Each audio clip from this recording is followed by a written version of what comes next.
उत्तर Pradesh previous year question UP constable के लिए आपके सामने है। मतलब ये समझ लीजिएगा यूपी पुलिस 2026 के लिए जीके जीएस का जो सबसे सही असली मसाला है वो आपको यहां देखने को मिलेगा। 2024 की सभी शिफ्टें आपकी यहां पर होने वाली हैं। तो जो बच्चे क्लास के अंतर्गत आ चुके हैं आप मुझे बता दीजिए, किसी प्रकार की कोई दिक्कत समस्या परेशानी तो नहीं है। क्लास थोड़ी खींच के रखेंगे, थोड़ी लंबी चलेगी क्लास की, ठीक है। उसके बाद आपको समझ में आएगा कि माहौल एकदम खतरनाक तरीके से बनाया जा चुका है। अगर मैं आपको बताऊं 24, 25, 26 और 30, 31 में पेपर हुआ था आपका, है ना, जो आपको याद आपको देखने को मिल जाएगा उसके बारे में अगर आप रेडी हैं तो फटाफट बता दीजिए, किसी प्रकार की कोई दिक्कत समस्या आपको ना हो। एक बार माहौल को खींच दीजिए ताकि मैटर एकदम क्लियर हो जाए और हम क्लास को स्टार्ट करते हैं। जय माता दी, हुकुम जय माता दी, जय भवानी। आपको देखने को मिलेंगे यहाँ सवाल जो आप यहाँ पर हम कराने वाले। मैं आपको यहाँ पर क्लियर कर देता हूं। देखो 2023 की जो यूपी पुलिस की परीक्षा थी, यूपी पुलिस की परीक्षा आपको देखने को मिली है। इसमें पहले आपको 2024 में एग्जाम हुआ था, 24 में एग्जाम हुआ था, 1 फरवरी के महीने में एग्जाम हुआ और ये पेपर हो गया कैंसिल। इसमें पेपर हो गया आपका लीक, इस चक्कर में पेपर हो गया कैंसिल। फिर ये पेपर हुआ था अगस्त में, फिर ये सेम पेपर आपको देखने को मिलता अगस्त में। और जो अगस्त महीने में आपका पेपर हुआ था वो आपको 24, 23, 24, 25, 30, 31 इस दिन आपको देखने को मिला है। मैं बता दूं आपको 23, 24, 25, 30 और 31 में आपको देखने को मिला है पेपर, ठीक है। इन्हीं दिन हुआ था, ठीक है, कोई दिक्कत तो नहीं है, बहुत बढ़िया।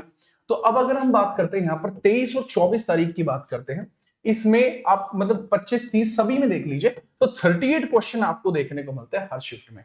तो मैं शिफ्ट वाइज एक एक शिफ्ट के क्वेश्चंस को कराने वाला हूं और शिफ्ट वाइज क्वेश्चन कराने का मेरा क्या औचित्य बनेगा।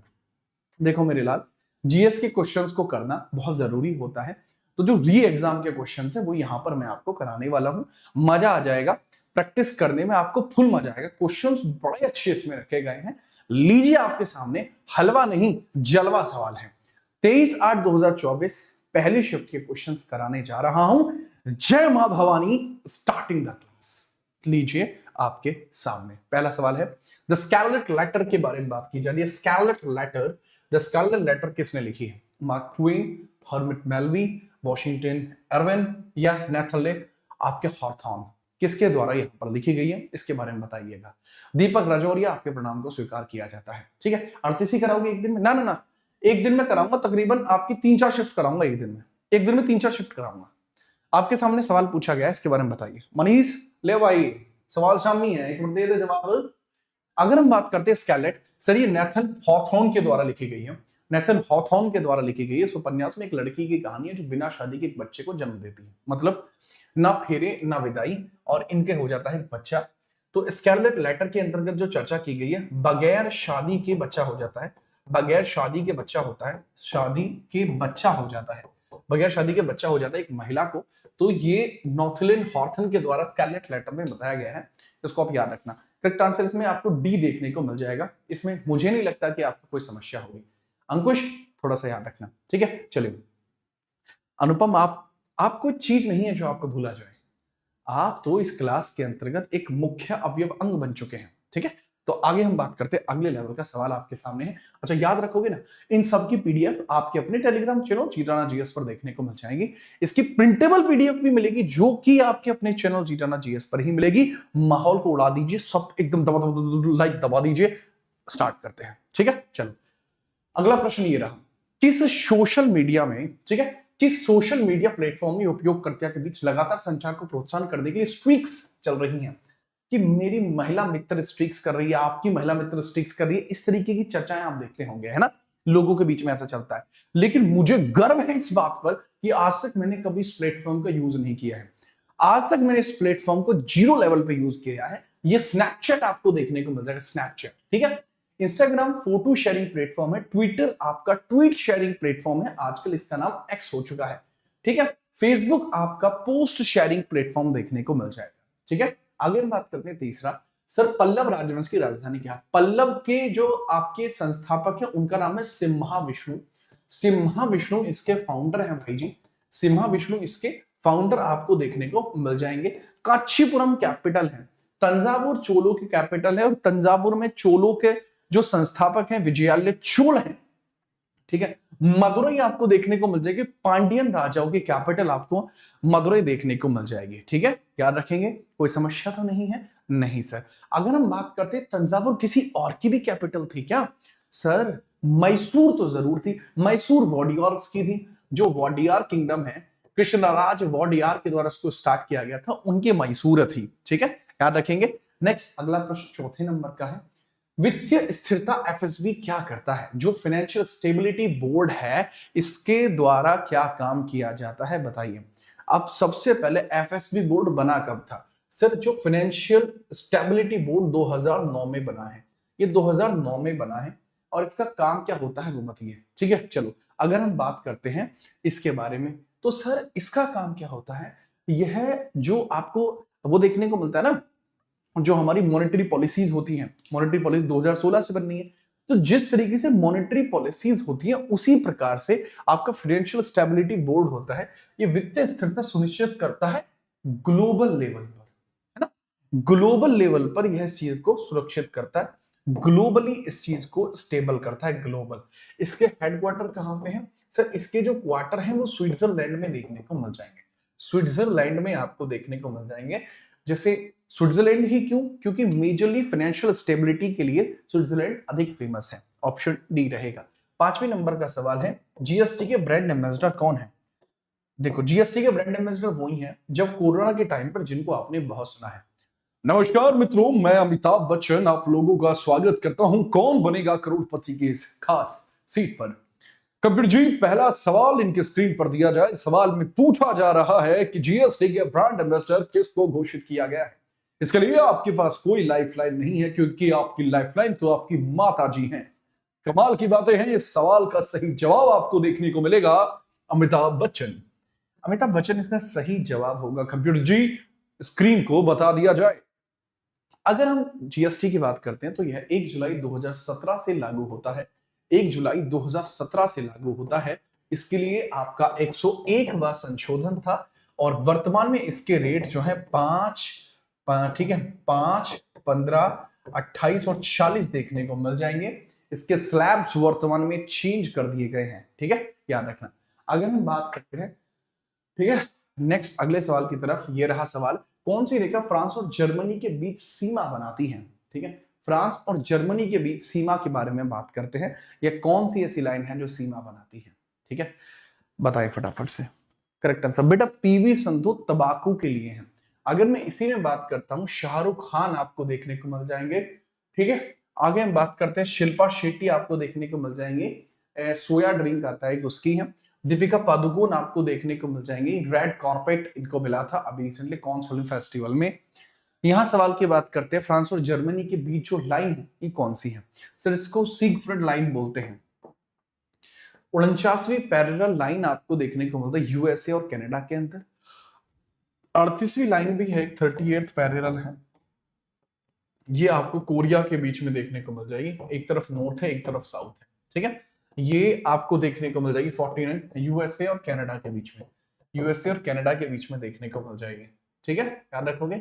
ओके, 17th पैरेलल वियतनाम को डिवाइड करेगी। ठीक है, वियतनाम को डिवाइड करेगी। यहां मैं बता चुका हूं, फ्रांस और जर्मनी के बीच में सेगफ्रीड लाइन इसको कहा जाता है। कोई दिक्कत तो नहीं है? नमस्ते देवशीन भाई, सवाल का दीजिए जवाब। 7वां सवाल है, director general of foreign trade ये किस मिनिस्ट्री के अधीन आता है? जो डीजीएफटी आता है, director general of foreign trade, आपको कहां देखने को मिलता है? ठीक है, बताएं। Sir director general of foreign trade है, विदेश मंत्रालय के अधीन आने वाली बातें हैं। वर्तमान में अगर हम बात करते हैं, यह आपके किस मंत्रालय में देखने को मिलता है? तो वाणिज्य और उद्योग मंत्रालय, ministry of commerce and industry में देखने को मिलता है। और कमाल की बात आपको बताऊं, ये मिनिस्ट्री ऑफ कॉमर्स के अंतर्गत आपको देखने को मिलता है। और कमाल की बात आपको बताई जाए, वर्तमान में इसके मिनिस्टर पीयूष गोयल है। करंटली कौन है? पीयूष पाजी आपको देखने को मिल जाएंगे, पीयूष गोयल जी आपको देखने को मिल जाएंगे। ठीक है, अगर हम बात करते हैं एक्सटर्नल अफेयर्स, एस जयशंकर, वित्त मंत्री निर्मला सीतारमण। लेकिन वर्तमान में हमारे एमएसएमई मिनिस्टर कौन है, इनके बारे में बताइए। क्या ये नारायण तातू राणे अभी भी हैं? क्योंकि वो तो हट चुके हैं मेरे लल्ला, हट चुके हैं। तो बताइए एमएसएमई में नए मिनिस्टर कौन बने हैं? रिंकू शिमार मेरे लाल। 8वें नंबर का सवाल, परमाणु ऊर्जा के उत्पादन के लिए कौन सा तत्व आवश्यक है? यदि इसेंशियल टर्म की बात करें जो न्यूक्लियर एनर्जी के लिए चाहिए, वो कौन सा है? अभी जैसे ईरान में आप देख रहे हो, ईरान के अंदर क्या हो रहा है, ईरान के अंदर एनरिचमेंट चल रहा है। और अभी ईरान ने क्या घोषणा करी? ईरान ने अभी डेवलपमेंट के दौरान घोषणा की कि अगर हमें 500 मिलियन यूएस डॉलर्स नहीं दिए गए युद्ध के हट जाने के तौर पर, इसके अलावा हमें अगर सेफ पासेज नहीं दिया गया, तो हम जो एनरिच किया हुआ यूरेनियम है जो कि वेपन ग्रेड का है, उसको हम डिप्लॉय कर देंगे। तो यूरेनियम की जरूरत पड़ती है अगर आप एक न्यूक्लियर वेपन बनाना चाहते हैं, तो न्यूक्लियर वेपन के लिए सबसे अधिक जरूरी यही है। ठीक है, इसमें याद रखना यूरेनियम एनरिचमेंट की जरूरत पड़ती है। नवा प्रश्न, नोएडा किस डिस्ट्रिक्ट में उत्तर प्रदेश में आता है? सर ये गौतम बुद्ध नगर में आता है। गाजियाबाद खुद एक डिस्ट्रिक्ट है, मथुरा भी और बुलंदशहर भी। और बुलंदशहर से मैं हूं, कमाल की बात है। बुलंदशहर मेरा जन्म स्थान है, मेरठ में वर्तमान में हम रहते हैं। ठीक है, याद रखिएगा। 10वें नंबर का प्रश्न है, जो पोस्ट डे विश्व डाक दिवस आपका कब मनाया जाता है, इसके बारे में बताएंगे बगैर किसी परेशानी के। ठीक है, आगे हम बात करते हैं बगैर परेशानी के। आप बताएंगे कि सर वर्ल्ड पोस्ट डे कब मनाया जाता है, बताएं। सर 9 अक्टूबर को वर्ल्ड पोस्ट डे मनाया जाता है। अच्छा, जो बच्चे होमगार्ड की क्लास की मांग कर रहे हैं, बेटा होमगार्ड के लिए इतना पढ़ने की जरूरत नहीं है। होमगार्ड के लिए और बहुत सारे टीचर मैं देखता हूं कई बार पढ़ा रहे होते हैं। बेटा मैं होमगार्ड के लिए 4 नहीं 5 क्लासेस डालूंगा। होमगार्ड के लिए मेरा प्लान साफ है कि होमगार्ड के लिए मैं 5 क्लासेस डालने वाला हूँ, 5 क्लास डालने वाला हूँ, और उतनी 5 क्लास ही आपको पढ़नी है। ठीक है, अगले हफ्ते से पर हफ्ता एक हफ्ते में 2 क्लास आया करेंगे होमगार्ड की। ठीक है, चलो, तो इसके लिए आप याद रखना होमगार्ड के लिए इतना पर्याप्त होगा, बहुत ज्यादा पढ़ने की जरूरत नहीं है।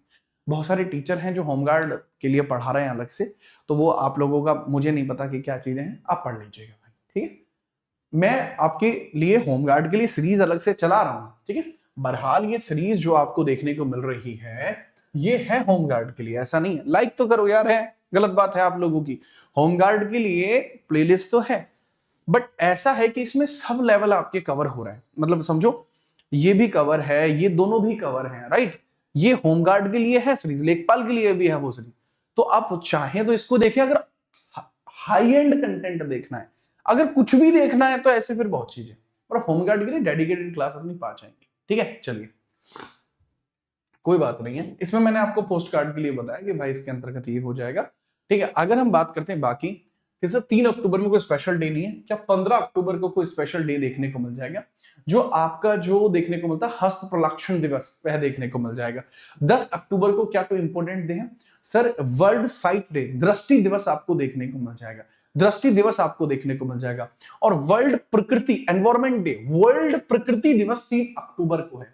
वर्ल्ड प्रकृति nature day, world nature day आपको 3 तारीख में देखने को मिल जाएगा। ठीक है चौहान, ये ले मेरे लाल, इसके बारे में बताओ। 11वें के बारे में बताएंगे। Who had the union ministry of home affairs June 2024?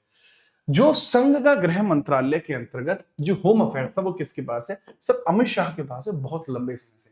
Rajnath Singh ji के पास डिफेंस है, बहुत लंबे समय से। इसको भी याद रखना। अरे बहुतन ध्यान से देखो नहीं, इंदिरा जो आपको नेशनल कांग्रेस किस वर्ष बनती है, इंडियन नेशनल कांग्रेस किस वर्ष बनती है? सर अगर हम बात करते हैं, इसका नाम शुरुआत में इंडियन नेशनल कांग्रेस था ही नहीं। अगर कोई बच्चा मुझे इसमें शुरुआत में इसका नाम बता दे तो मैं खुश होकर उस बच्चे को इस क्लास का पटवारी घोषित कर दूंगा। मुझे आप बताइए इंडियन नेशनल इसका नाम क्या था? इसका शुरुआत में नाम क्या था? इंडियन नेशनल एसोसिएशन, INA इसका नाम था। बट इंडियन नेशनल कांग्रेस की स्थापना एलन ऑक्टेवियन ह्यूम्स करते हैं। एलन ऑक्टेवियन ह्यूम्स के द्वारा होती है, और साथ में दादा भाई नरोजी भी हैं। लेकिन कमाल की बात तो ये है ना लल्ला, कि आप मुझे ये बता दीजिए, जब आप इन सब की ही चर्चा कर रहे हैं, ठीक है, इन सब की चर्चा कर रहे हैं, एलन ऑक्टेवियन ह्यूम्स, दादा भाई नरोजी, ठीक है, साथ में आपके दिनशाह इदुलजी वाचा, ठीक है, एंड बदरुद्दीन तैयब, तैयब अली प्यार के दुश्मन, हाय हाय हाय हाय, ठीक है। तो इसका नाम क्या था? मैंने बताया इंडियन नेशनल एसोसिएशन था, फिर इसका नाम कांग्रेस कब पड़ा? सिर्फ 1886 में इसका नाम क्या पड़ता है? इंडियन नेशनल कांग्रेस पड़ता है, क्योंकि इसमें इंडियन नेशनल कॉन्फ्रेंस शामिल होती है, जो आपकी सुरेंद्रनाथ बनर्जी ने बनाई हुई थी। उसके मिलने के बाद दादा भाई नरोजी ने इसको यह नाम दिया। ठीक है, चलो याद रखना। 13वें नंबर का प्रश्न है, भारत का पहला हवाई अड्डा कहां पर स्थित है, बताइए। जो फर्स्ट एयरपोर्ट इंडिया का आपको देखने को मिलेगा वो कहां पर है? सर भारत का पहला, सबसे ज्यादा डेवलप अगर हम बात करते हैं, डेवलप्ड बात करते हैं तो कहां देखने को मिल जाएगा? ठीक है, याद रखना। अगर हम बात करते हैं, यह आपको देखने को मिलेगा कलकत्ते में। कोलकाता के अंदर क्यों देखने को मिलेगा? क्योंकि ब्रिटिशर्स के द्वारा सबसे ज्यादा अगर किसी को डेवलप किया गया था तो कलकत्ता को डेवलप किया गया था, इसी वजह से हो सकता है। ठीक है, तो अनुपम टेंशन मत लो, जो लेखपाल का लेवल है वही लेवल कांस्टेबल का भी है, तो आप चाहें तो इस चीज को पढ़ सकते हैं। ठीक है, टेंशन फ्री रहिए, दोनों का ग्रेड पे भी बराबर है। लेखपाल के लिए यूपीजी के मैं अलग से कराऊंगा। ठीक है, इसमें आप याद रखें, करेक्ट लेवल आपको यहां देखने को मिल जाएगा। ठीक है, कोलकाता के लिए इसमें आप याद रखेंगे, भूलेंगे नहीं भाई। ठीक है, याद रखना। आगे हम बात करते हैं 14वां, पूछा है जीएसटी रजिस्ट्रेशन बिजनेस के लिए कब जरूरी है? व्यवसायों के लिए जीएसटी का होना कब जरूरी है, इसके बारे में बताइए। ठीक है, चलो अगर हम बात करते हैं इसका सही सवाल क्या होगा, देखो इसका सही सवाल है, क्या इसमें कहीं ये कहा गया है कि सर यहां पर क्या किसी विशेष राज्य का जिक्र किया गया? नहीं, नहीं किया गया है। अगर हम बात करते हैं इस सवाल के, हम देखते हैं कि जो 10 लाख रुपए है वो केवल विशेष राज्यों के लिए है, वो केवल विशेष राज्यों के लिए है। साधारण राज्यों के लिए राशि आपकी 20 लाख रखी गई है, जो दैट्स व्हाट लिमिट है, जो दैट्स व्हाट लिमिट है वो 20 लाख आपकी रखी गई है। इसके बारे में सीधे तौर पर याद रखना, कोई समस्या इसके अंतर्गत आपको नहीं देखने को मिलेगी, कोई समस्या इसमें नहीं है। ठीक है, मुझे नहीं लगता कि इसमें आपको कोई समस्या आएगा। ठीक है, याद रखना। ठीक है, याद रखना। 13 को रीचेक करिए, इंडिया का पहला एयरपोर्ट, अरे इसमें बॉम्बे है भाई ऑप्शन में। देखो अगर बॉम्बे है ऑप्शन में तो जुहू होगा ना, जुहू एरोडोम होगा आपका। जो जुहू एरोडोम है, जुहू एरोडोम है 1928 में बना था, ये होगा। कोलकाता बाद में आएगा। ठीक है, जुहू एरोडोम होगा, मैंने देखा नहीं था, मुझे नहीं लगा था कि इसमें मुंबई ऑप्शन में होगा। कलकत्ता भी नजर गई तो मुझको लगा था वो चला गया। ठीक है, याद रखिएगा। ठीक है, ओके, मुंबई होगा, जुहू एरोडोम 1928 ये होता है। अच्छा, आपके खाते के क्वेश्चन मार्क में दुर्भावनापूर्ण फाइलों की छवियों का उपयोग हैकर को आपके खाते की जानकारी चुराने, आपके कंप्यूटर को संक्रमित करने में मदद करने के लिए किया जाता है। ये क्या होता है बताइए? आपके सामने एक इमेज खुलती है जो वास्तविकता में वो इमेज नहीं है जो करेक्ट होती है, बताइए। तो अगर हम बात करते हैं question mark uses images with the malicious files in them, इसको क्रिप्टोग्राफी कहा जाता है, इसको क्रिप्टोग्राफी कहा जाता है। एक टाइम पर मुझे क्रिप्टोग्राफी आती थी, अगर हम बात करते हैं अभी भी आती है, ऐसा नहीं है। तो इसके अंदर एक इमेज के थ्रू वायरस को संक्रमित किया जाता है, और ये क्रिप्टोग्राफी की थियरी इमेज फिशिंग कहलाती है। इमेज फिशिंग कहलाती है, यानी वो दिखने में कुछ और होती है और करने में कुछ और होती है। ठीक है, आपने सुना होगा कि निगाहें कहीं पे निशाना कहीं पे, उस तरीके की चीजें होती हैं, दिखने में इमेज होती है पर पीछे से कुछ और होती है। ठीक है, याद रखेंगे। आगे हम बात करते हैं 16वें नंबर का प्रश्न है, क्रोएशिया गणराज्य की राजधानी क्या है? क्रोएशिया की कैपिटल आपको क्या देखने को मिल जाएगी? सो ज़ाग्रेब इसकी कैपिटल आपको देखने को मिल जाएगी। ठीक है, याद रखना। अगर हम बात करते हैं डुब्रोवनिक, सर डुब्रोवनिक जो है इसका एक पोर्टल सिटी है, इसकी पोर्टल सिटी है, पोर्ट सिटी है इसकी, एक पोर्ट सिटी आपको इसकी देखने को मिल जाएगी। क्रोएशिया की एक पोर्ट सिटी है। ज़ाग्रेब इसका करेक्ट आंसर है, ज़ाग्रेब इसकी कैपिटल है। बट मैक्सिको सिटी मैक्सिको की है।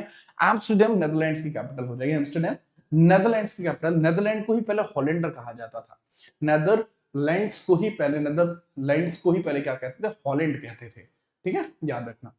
अगर हम बात करते हैं आतंकवाद से लड़ने में सूचना साझा करना किन तरीकों से महत्वपूर्ण हो जाता है, बताइए। अगर आप आतंकवाद से लड़ना चाहते हैं तो क्या तरीका है? इसमें पढ़िए, समझिए और आंसर करिए। लीजिए, इसको मैं छोटा भी कर देता हूं।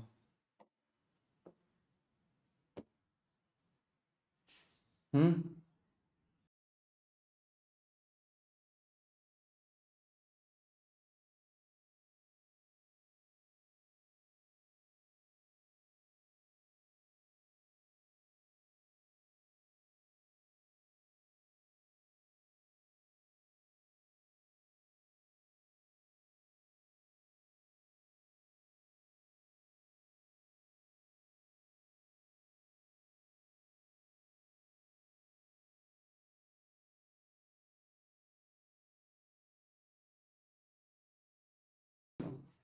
एक बच्चा कह रहा है सर जूम नहीं कर पा रहा हूँ। जूम करके तो उनको देखा करोगे, मुझे जूम करके क्या करोगे मेरे लाल। अगर हम बात करते हैं सवाल को कि आतंकवाद को लड़ने में साझा करने का तरीका क्या है, आतंकवादी देखो यह अधिकारियों को संभावित खतरे को तेजी से पहचानने में सहायता करता है। ये सटीक जवाब है। आतंकवाद से लड़ने में सूचना साझा किन महत्वपूर्ण तरीके से हो जाना ही चाहिए, इसके पीछे का कारण यही है। ठीक है, इसके पीछे का कारण यही है कि अधिकारियों को जानकारी हो जाती है ऐसा हो रहा है। अब जैसे बात करते हैं, आतंकवादी संगठनों की सुरक्षा एजेंसियों द्वारा हमले को अधिक प्रभावी ढंग से समन्वित करने में सहायता मिलती है। अबे क्या बात कर रहे हो, टेररिस्टों को क्यों फायदा मिलेगा इससे? थोड़ी बुद्धि का प्रयोग करो, BWDHI बुद्धि। ठीक है, अब देखो समझिए, आतंकी संगठनों को सुरक्षा एजेंसी द्वारा हमले की अधिक प्रभावी ढंग से समन्वित करने में सहायता करता है। कैसे सहायता करेगा जी ये? है जी, अरे क्या बात कर रहे हो भाई साहब। एंटरटेनमेंट अड्डा 18 ले भाई, 18वें नंबर का सवाल है, जिसको थंडर ड्रैगन की भूमि कहा जाता है। भाई साहब ये पैट की 2022 की परीक्षा, पैट 2021 में ही आया था शायद, पैट 2021 की परीक्षा में भी आपको ये देखने को मिलता है। ठीक है, जो जो आपकी प्रिलिमिनरी एलिजिबिलिटी टेस्ट आपका होता है उसके अंतर्गत ये आता है। हिमालय की घाटियों में बसा भूटू उर्फ भूटान, भूटान के लोग इस भूटान को भूटू बोलते हैं, कहते हैं कि क्यूट लगता है। इसकी कैपिटल थिम्पू है और मुद्रा इसकी न्यूट्रम देखने को मिल जाएगी। ठीक है, याद रखेंगे।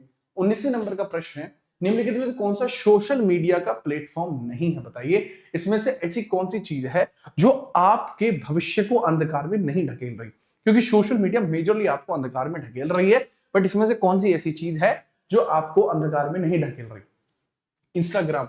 सर इंस्टाग्राम आज की डेट में इंस्टाग्राम बचा ही नहीं, एक दूसरा रील प्लेटफॉर्म बन चुका है। अगर हम बात करते हैं, ये गूगल है जो एक सर्च इंजन है, this is a search engine, यह एक सर्च इंजन है, इसके बारे में याद रखना। ट्विटर, इसको वर्तमान में एक्स कर दिया गया है, वो वाली एक्स नहीं, नॉर्मल एक्स है। फेसबुक की अगर हम बात करते हैं, इसका नाम मेटा कंपनी के द्वारा चल रहा है।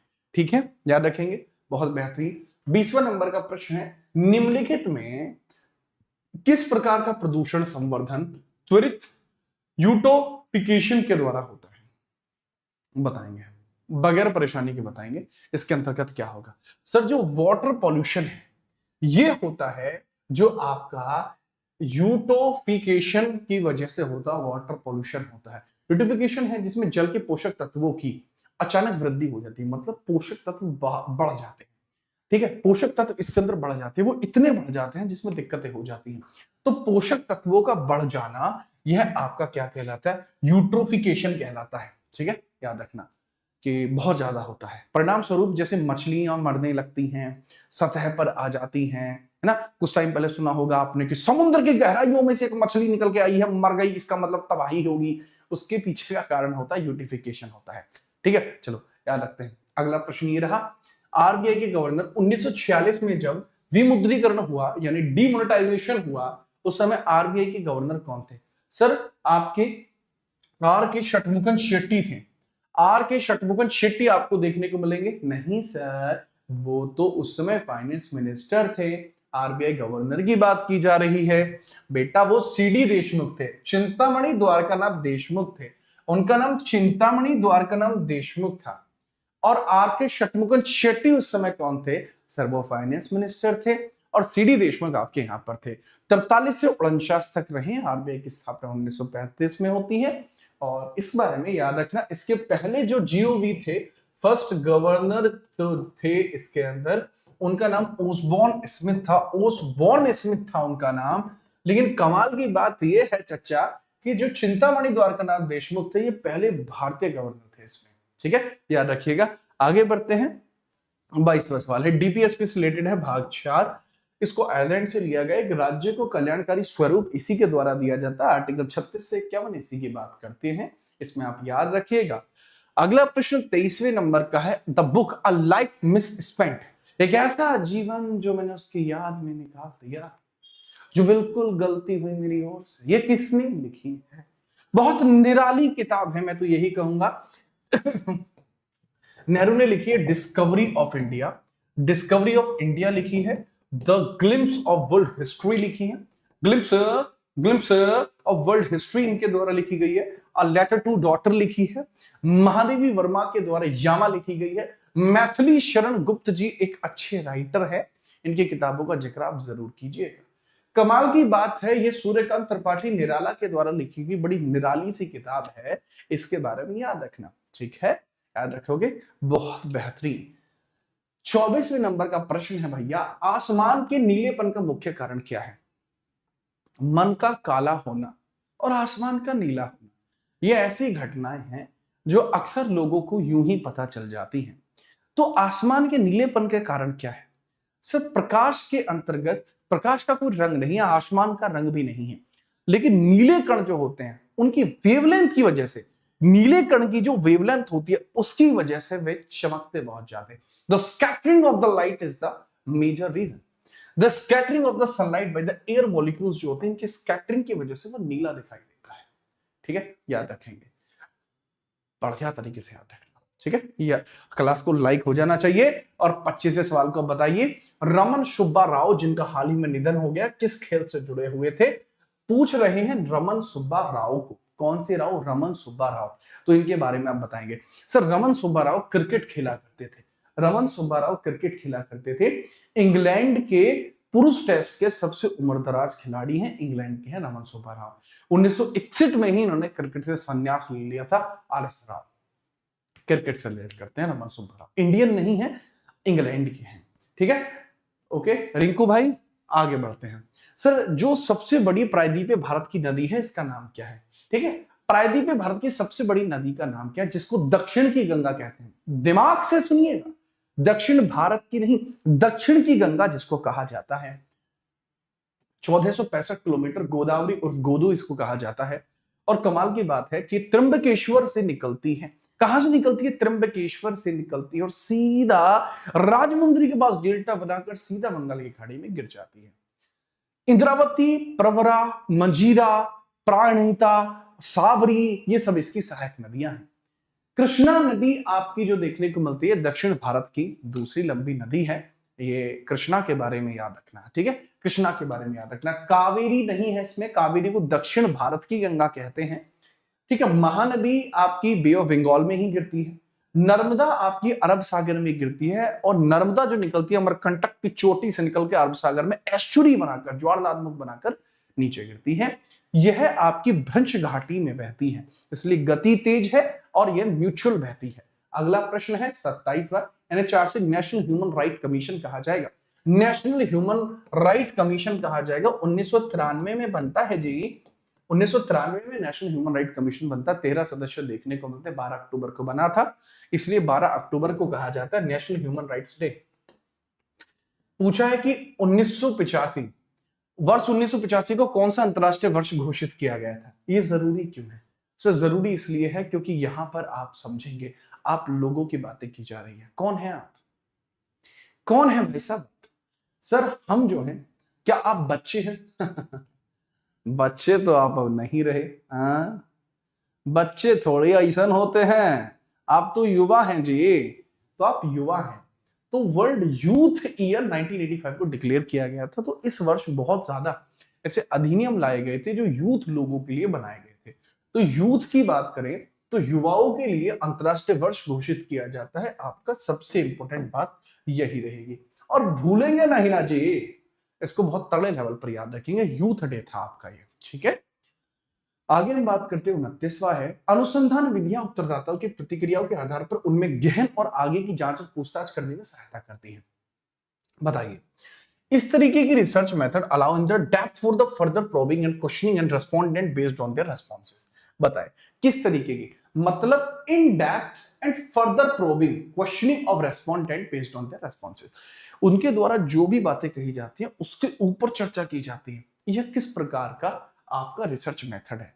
सर यह रिसर्च मेथड होता है गुणात्मक, यह आपका क्वालिटेटिव होता है। गुणों के आधार पर ही जो गुणात्मक अनुसंधान विधियां हैं, ये उत्तरदाताओं की प्रतिक्रिया के आधार पर उनसे और अधिक क्वेश्चन पूछने का लेवल क्रिएट करती है। याद रखिएगा, बहुत जरूरी है मासूम, ठीक है, याद रखना।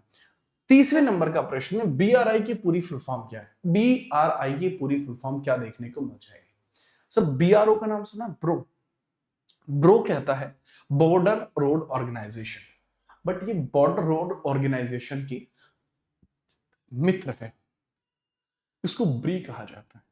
ब्री का मतलब होता है बेल्ट एंड रोड इनिशिएटिव, ये 2013 में शुरू हुआ था और एक ग्लोबल डेवलपमेंट कार्यक्रम है। इसको बेल्ट एंड रोड इनिशिएटिव कहा जाता है, ब्री कहा जाता है। 2013 में बना था और ये ग्लोबल है, यानी यह वैश्विक स्तर पर काम करेगा, वैश्विक स्तर पर काम करता है। इसको थोड़ा सा याद रखना, ब्री इसको कहा जाता है। ठीक है, चलो याद रखेंगे। बेल्ट एंड रोड इनिशिएटिव इसको कहा जाता है। जैसे बॉर्डर रोड ऑर्गेनाइजेशन आपकी पहाड़ों के अंदर सड़क बनाती है, ठीक उसी प्रकार से आप याद रखेंगे कि बेल्ट एंड रोड इनिशिएटिव 2013 में बना था। मुझे नहीं लगता कि इसमें भी आपको कोई समस्या आएगी। आगे हम बात करते हैं, ये लीजिए, एक विशिष्ट व्यक्तियों को संगठन की सुरक्षा को खतरे में डालने की कोशिश करता है जिसके लिए वे काम करते हैं। Tries to trick a specific individual into jeopardy the security of the organization they work for। जिससे इसके अंदर क्या होता है कि इसमें जैसे एक क्लास के अंतर्गत हम 6 छात्र को लेते हैं जिनका नाम है, जो है रिंकू नाम है इनका, हरियाणा का छोरा है और घंटा बोल रहा है ये। तो मान के चलिए घंटी की कंपनी में काम करते हैं, घंटी की कंपनी में काम करते हैं मिस्टर रिंकू। कंपनी में इनका काम है, कंपनी में इनका काम है, यहाँ घंटियां बनती हैं और इसके अंदर जो मैनेजर है, मैनेजर है रिंकू, मैनेजर का नाम है रिंकू। ठीक है, याद रखना। अब रिंकू को एक मैसेज आता है कि रिंकू आप अभी अपने लिए खरीद सकते हैं, अभी मतलब ये कहेंगे कि 1 रुपए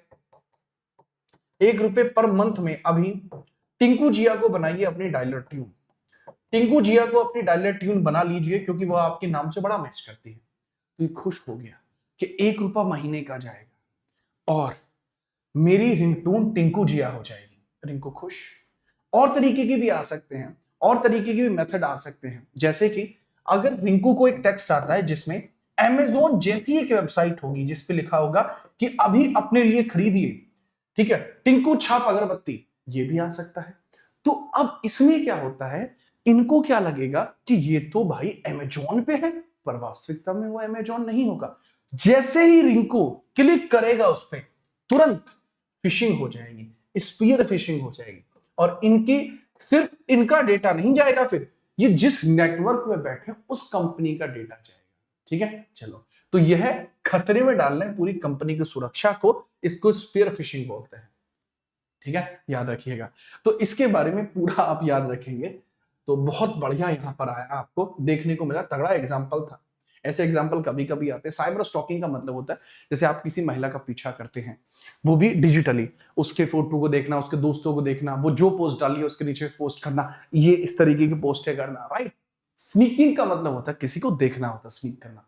स्पैमिंग का मतलब होता है किसी को अनवांटेड मैसेज भेजना कि हम तुम्हारे बिना ना रह सकतवा, नसक काटवतवानी, तुरंत ही इस तरीके के मैसेज जबरदस्ती किसी को भेजना, बार बार भेजना, वो मना कर रही है कि मैसेज मत भेजो, फिर भी भेजना कि हम तुम्हारे बिना ना रह सके, तुम्हारे खातर हम नस काट लेवत। तो ऐसा ऐसा मैसेज भेजोगे ना तो पकड़े जाओगे, ये स्पैमिंग कहलाती है। और ये बल्क नंबर में भेजे जाते हैं तो स्पैमिंग होती है, नहीं तो नहीं होती। पंकज भाई देख रहे हो कितना सुधार हुआ है मेरी भोजपुरी में, देख रहे हो। 32वां सवाल, पहली बार राष्ट्रीय कृषि नीति को कब घोषित किया गया था? और अब पहली बार जो राष्ट्रीय कृषि नीति आई थी आपकी, कब आई थी पहली बार? सर इब्बे तो आपने देखा 2019 में इसका तब जो बहुत घनी लड़ाई होगी थी, लेकिन अगर हम पहली बार बात करते हैं तो जुलाई 2000 सन 2000 में, जुलाई सन 2000 में अगर हम बात करते हैं, पहली बार आपको देखेंगे कि पहली बार एग्रीकल्चर जो है आपको देखने को मिलती है, एग्रीकल्चर पॉलिसी पहली बार आई थी। ठीक है, याद रखना। ठीक है, याद रखेंगे, जुलाई सन 2000 में इस प्रकार से पहली बार आप देखेंगे। ठीक है, ओके, परफेक्ट। नेक्स्ट है, आपसे पूछा है क्वेश्चन मार्क, वर्ष में अंतरराष्ट्रीय मानवाधिकार कानून के प्रवर्तन के लिए संयुक्त राष्ट्रीय मानवाधिकार आयोग आपको बनाया जाता है। सर अगर हम यूडीएचआर की बात करते हैं, ठीक है, universal declaration of human rights, ये पेरिस में हुआ था 1948 में। इसको सार्वभौमिक घोषणा बोलते हैं, इसको सार्वभौमिक घोषणा बोलते हैं। बट पूछा जा रहा है कि यह आपका ह्यूमन राइट्स का कमीशन कब बना था? यूनाइटेड नेशंस का ह्यूमन राइट कमीशन वो बनता है सर 2006 में, यह बनता है सर 2006 में, ये 2006 में आपको देखने को बनता है। ठीक है, याद रखिएगा इसके बाद, भूलेंगे तो नहीं। बहुत बढ़िया। अगर हम बात करते हैं क्लास के अंदर, एक मन्नू जोशी भी है, बहुत बढ़िया। अफ्रीका को आर पार दौड़ लगाने वाले पहले व्यक्ति कौन है? अफ्रीका को ही आर पार दौड़ लगा दी है, इधर से भागे उधर पहुंचे हैं, नाम बताइए। सर इनका नाम है, मतलब ये रुस्त कुक, अब अगर आप किसी के रूह से जाओगे तो खाना बनाने के लिए दौड़े दौड़े फिरोगे। तो रसकुक आप याद रखें, रसकुक आप याद रखेंगे, क्या नाम है, रसकुक नाम। अगला सवाल है, भारतीय कृषि अनुसंधान संस्थान में भारत में संरक्षित बासमती किस्म की खेती के लिए किस देश के खिलाफ कानूनी कार्रवाई की मांग की गई है? इसके बारे में बताएंगे, किस देश के खिलाफ यह कानूनी की कार्रवाई की मांग की गई है, बताइए। हुआ ये कि जैसे हम बात करते हैं, जैसे क्लास के अंदर एक मानसिंह फौजदार साहब है, क्लास के अंदर एक मानसिंह है, मानसिंह जो है, मानसिंह जो मानसिंह लेट सपोज ये है यूपी के रहने वाले हैं, एक खतरनाक खिलाड़ी। और दूसरा आपको देखने को मिल जाएंगे, एक और पर्सन आपको यहां देखने को मिल जाएगा, रहमान डकैत। ये रहमान डकैत देखने को मिल जाएगा। अब ये एक अपने खेतों में लगाता है बासमती चावल, और ये वही बासमती चावल लगाता है जो कि इंडिया के द्वारा प्रोटेक्टेड है। कुछ वेराइटीज आपको देखने को मिलती हैं जो आईसीएआर के द्वारा संरक्षित की जाती है। आईसीएआर ने किसी संरक्षित वैरायटी को लगाया। तो यहां पर इसने क्या काम करा, यहां मानसिंह पाजी जो है यूपी के हैं, उन्होंने भी इसको बोया, इन्होंने भी सेम चावल बोए, इन्होंने भी सेम चावल बोए। लेकिन रहमान तो कहां का है, लियारी का है, ये तो पाकिस्तान का है। तो अगर ये यहां पे कोई भी खेती कर रहा है वो गलत है। क्यों गलत है? क्योंकि ये बासमती राइस आईसीएआर जो 1929 में बनी है, Indian council for agriculture research के द्वारा इसको संरक्षित किया गया है, तो ये इसको यहां पर बो नहीं सकता। तो पाकिस्तान के खिलाफ कार्रवाई की गई थी कि पाकिस्तान के अंदर रहमान डकैत इसको कैसे बो सकता है, तो उसने क्यों बोया, तो इस चक्कर में ही हमने इसके हत्या करा दी। ठीक है, ओके, याद रखेंगे, कोई दिक्कत नहीं है। इस तरीके की चीजों को आप याद रखेंगे और भूलेंगे नहीं ना जी। ठीक है, मुझे लगता है कि आप बहुत तगड़े तरीके से एग्जाम्पलों को समझ रहे हो, आपको मजा आ रहा है। ठीक है, चलो बहुत बढ़िया। अगला सवाल है ये रहा, पूछा है कि कौन सा राज्य अपनी वाल्दी चित्रकला बनाता है। वाल्दी चित्रकला कौन सा राज्य बनाता है, आप इसके बारे में याद रखना। मधुबनी बिहार में है, कांगड़ा हिमाचल में, फुलकारी पंजाब में। ओले दे फुलकारी जट्टी नू लोई दी बुकल जट्टा मार के। फुलकारी चुन्नी होती है एक तरीके की जो पंजाब में चलती है। टीका राजस्थान में चलता है। कजरी, कजली, कजली राजस्थान में चलता है। कालीघाट पश्चिम बंगाल में चलता है। कोल्लम तमिलनाडु में चलता है। वाली महाराष्ट्र में चलता है।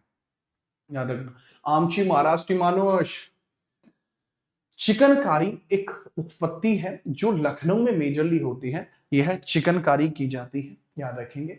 अगर पूछते हैं कि महासागरीय अम्लीकरण का प्राथमिक कारण क्या है, प्राइमरी कॉज क्या है जो महासागर के अंतर्गत अम्लीकरण करता है, इसका प्राइमरी कॉज आप थोड़ा सा बता दीजिए कि क्या इसका प्राइमरी कॉज है। तो हम बताएंगे कि सर समुद्री जल के द्वारा CO2 का जो अवशोषण है यह यहां पर एसिडिफिकेशन कर रहा है, जिसकी वजह से CO2 ज्यादा होने की वजह से नीचे ऑक्सीजन का लेवल कम हो जाता है और मछलियों की वहीं पर दिक्कतें हो जाती हैं। ठीक है, याद रखना। तो अग्रवंशी, रजत, राजपूत आप इसमें याद रखेंगे कि समुद्री जल के द्वारा CO2 का अवशोषण होना यह एसिडिफिकेशन का एक बड़ा कारण बनता है। इस कारण से ऐसा नहीं होना चाहिए। और जैसे ही वो जल में पहुंचेगा तो हाइड्रोजन वहां पहले से ही है, तो H2CO3 बनाएगा जो एक कार्बोनिक एसिड होता है। ऐसा नहीं होना चाहिए। एसिडिक भी क्यों होता है, क्या बनता है, H2CO3 बनता है। ठीक है, H2CO3 आपको देखने को मिल जाता है जो एक तरीके का क्या है, कार्बनिक एसिड है जो नहीं होना चाहिए। राइट, परफेक्ट बात है। तो यहां पे हमने पहली शिफ्ट को दबोचा। क्यों ना हम अगली शिफ्ट में चले। चलो चलो चलो चलो सर, ये लीजिए अगली शिफ्ट शुरू करते हैं। 30/8/2024 शिफ्ट नंबर 2। आप में से किसी का पेपर था क्या? सर यूपी जीके एग्रीकल्चर के लिए सुटेबल है। अरे बिल्कुल सुटेबल है रे।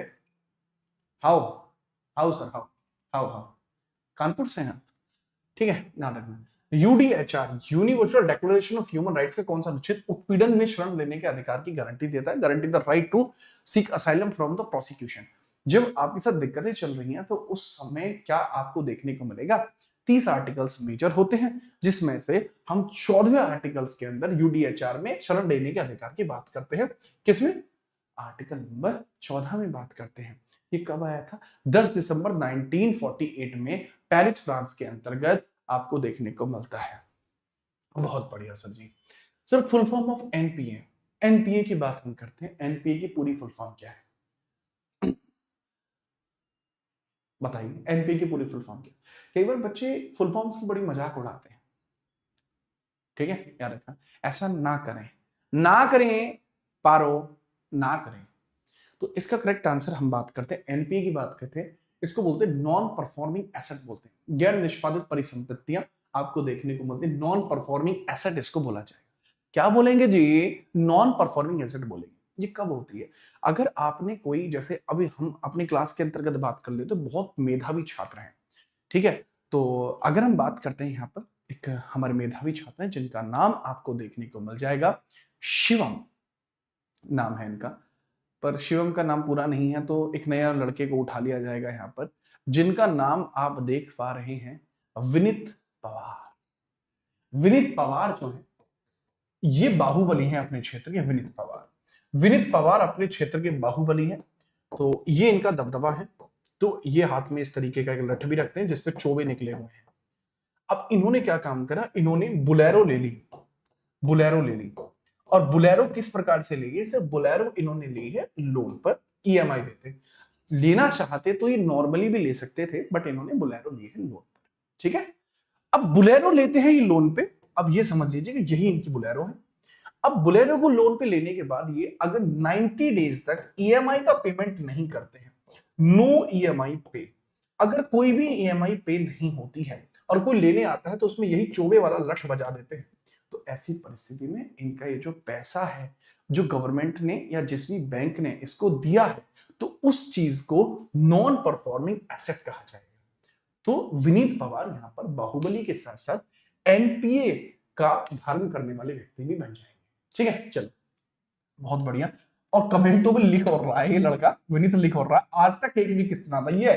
तो भाई साहब आपके जो पैसे हैं वो बन चुके हैं यहां पर कि भैया आप गैर निष्पादित परिसंपत्तियों में आ जाएंगे।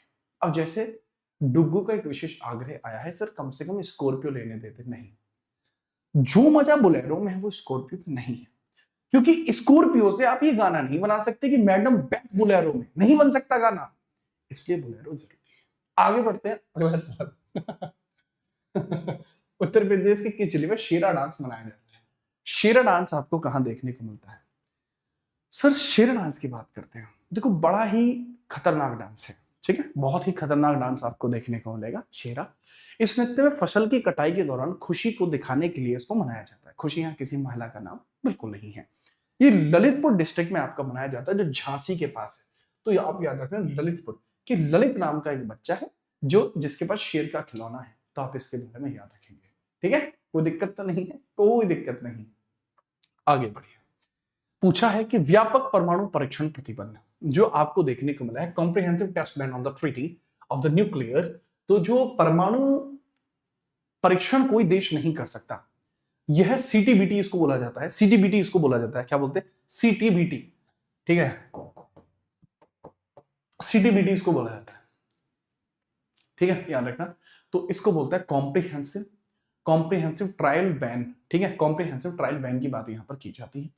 तो न्यूक्लियर हथियार आप नहीं बना सकते, और ये 1994 में जिनेवा में बनी थी निशस्त्रीकरण के ऊपर, और संयुक्त राष्ट्र महासभा ने इसको 1996 में अडॉप्ट किया गया था। तो सीटीबीटी 1996 में आपकी अडॉप्ट की जाती है यूनाइटेड नेशन जनरल असेंबली के द्वारा।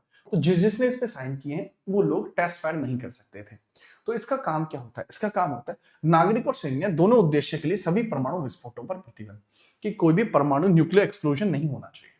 अब फिलहाल में आप देख रहे हैं कि जैसे ईरान है, ईरान कह रहा है कि हम न्यूक्लियर बम फाड़ देंगे, तो क्या यह सच है? बेटा पहली बात तो ईरान ने उस पर साइन नहीं करे हैं, तो ईरान उससे डिपेंड ही नहीं करेगा, ईरान चाहे तो कर सकता है, ठीक है, याद रखना। आगे हम बात करते हैं, अगला प्रश्न ये रहा आपके सामने है, अर्जुन पुरस्कार किस क्षेत्र में उपलब्धियों के लिए प्रदान किया जाता है? पूछा जा रहा है अर्जुन अवार्ड जो दिया जाता है सर खेल में दिया जाता है, खेल में अर्जुन अवार्ड दे दिया जाता है, इसके बारे में याद रखना, ठीक है। चलो आगे हम बात करते हैं, अगला समझिए, लीजिए, इंडिया विंस फ्रीडम एक ऑटोबायोग्राफी है, किसकी है? India wins freedom Abul Kalam Azad की आपकी जो है बुक देखने को मिल जाएगी। सुभाष चंद्र बोस की an Indian pilgrim an Indian struggle है। अगर हम बात करें राजेंद्र प्रसाद की at feet of Gandhi, my meeting with Gandhi at Champaran, इनकी देखने को मिल जाएगी। बट इंडिया विंस फ्रीडम की बात की जाएगी, इसके अंदर मौलाना अबुल कलाम आजाद करेक्ट होगा, ठीक है, याद रखेंगे, कोई दिक्कत तो नहीं है, नहीं सर कोई समस्या तो नहीं? नहीं सर। आगे बढ़िए। पूछा 2016 के विमुद्रीकरण के बाद आरबीआई के कितने प्रतिशत 500 और 1000 के नोट प्राप्त हो गए हैं? अभी भी मार्केट में चलन में कुछ नंबर है, बट कितने पैसे इनके पास पहुंच चुके हैं वापस से, बताएं। एक बच्चा है जिसका नाम है अमित कुमार, बहुत लंबे समय से मेरी सैलरी पूछ रहा है। देखो यार, मेरी सैलरी जो है बहुत ही नॉमिनल सी है, बहुत साधारण सैलरी है, ठीक है। ठीक है, याद रखिए। अब हम बात करते हैं 500 और 1000 रुपए के नोट जो प्राप्त हुए हैं, इसके बारे में चर्चा कर रहे हैं। 98.96% नोट आपके प्राप्त हो गए हैं, लेकिन उसके बावजूद भी काफी सारे नोट अभी भी मार्केट में चलन में बचे हैं। काफी प्रतिशत नोट अभी भी चलन में बचे हैं। करेक्ट आंसर होगा 98.96% हो गए। 8 नवंबर 2016 को नोटबंदी होती है, ठीक है, याद रखेंगे। और 15.41 करोड़ 41 लाख करोड़ रुपए थे जो चलन में चल रहे थे। कितने थे रे?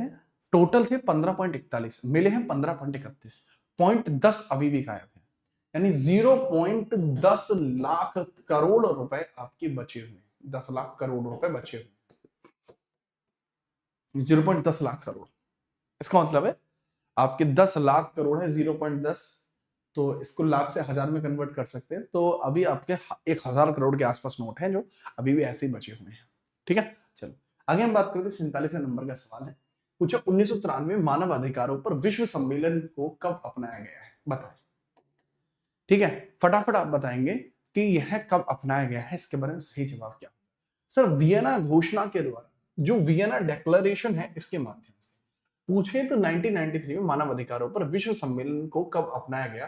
सर वियना डिक्लेरेशन के माध्यम से इसको अपनाया गया। वियना डिक्लेरेशन 1993 में होती है और ये जून के महीने में हुई थी। जून के महीने में आपको देखने को मिलेगी, ठीक है, याद रखेंगे। भूलेंगे तो नहीं ना जी, नहीं जी, भूलेंगे नहीं। बहुत बढ़िया। 48वें नंबर का प्रश्न है, किस संवैधानिक संशोधन अधिनियम ने लोकसभा और राज्य विधानसभाओं में अनुसूचित जाति अनुसूचित जनजातियों के लिए सीटों के आरक्षण को बढ़ाया है? सर पूछा जा रहा है इनमें से कौन सा है। देखिए बढ़ाने के लिए तो 104वां भी ऐसा ही है 2019 में, देख बढ़ाया तो इसने भी है, बट पूछा इनमें से ऐसा कौन सा है जिसके द्वारा इनके जो टेन्योर को बढ़ाया गया है, बताएं। सर अगर मैं बात करता हूं 79वां संविधान संशोधन जो आपको देखने को मिलेगा 1999 में, इसके द्वारा इसको बढ़ाया जाएगा, ठीक है। चलो तो अगर हम बात करते हैं, यह आपका है 1999 में है 79वां संविधान संशोधन, इसी के माध्यम से इसको बढ़ाया जाएगा। जितने भी ऐसे संशोधन हैं जो आपके 9 में हुए हैं, मतलब 1989, 1979, 1999, वो सब इसी प्रकार से इसको बढ़ाते हैं, ठीक है, याद रखेंगे। सबसे इंपोर्टेंट 42वां संविधान संशोधन, इसको लघु संविधान कहते हैं। संपत्ति का अधिकार का ये होगा, पंचायतों के लिए ये होगा।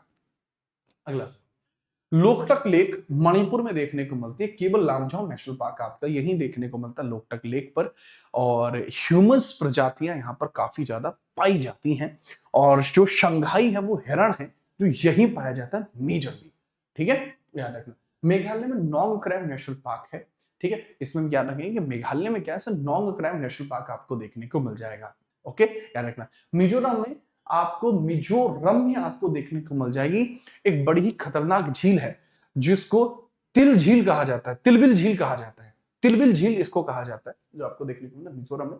त्रिपुरा में उनाकोटी की पहाड़ियां देखने को मिलते हैं, और कंकरिया, कंकरिया तो यार गुजरात में नहीं, इसमें नहीं, त्रिपुरा में वही याद रख लेना कि उनाकोटी हिल्स आपके यहाँ देखने को मिलते हैं, ठीक है, याद रखना। तो याद रखेंगे। अगला प्रश्न ये रहा, प्रस्तावना में राष्ट्र की एकता और अखंडता शब्द का उल्लेख किस मौलिक सिद्धांत को बढ़ावा देता है? ये अच्छा सवाल है। पीछे एक छात्र है जिसके तरफ से यहां अभी 40 रुपए का एक विशेष योगदान दिया गया। तिलबिल झील है, तिलबिल, अरे मिजोरम में है रे, हाँ वही मैंने बता दिया कि कंकरिया गुजरात में।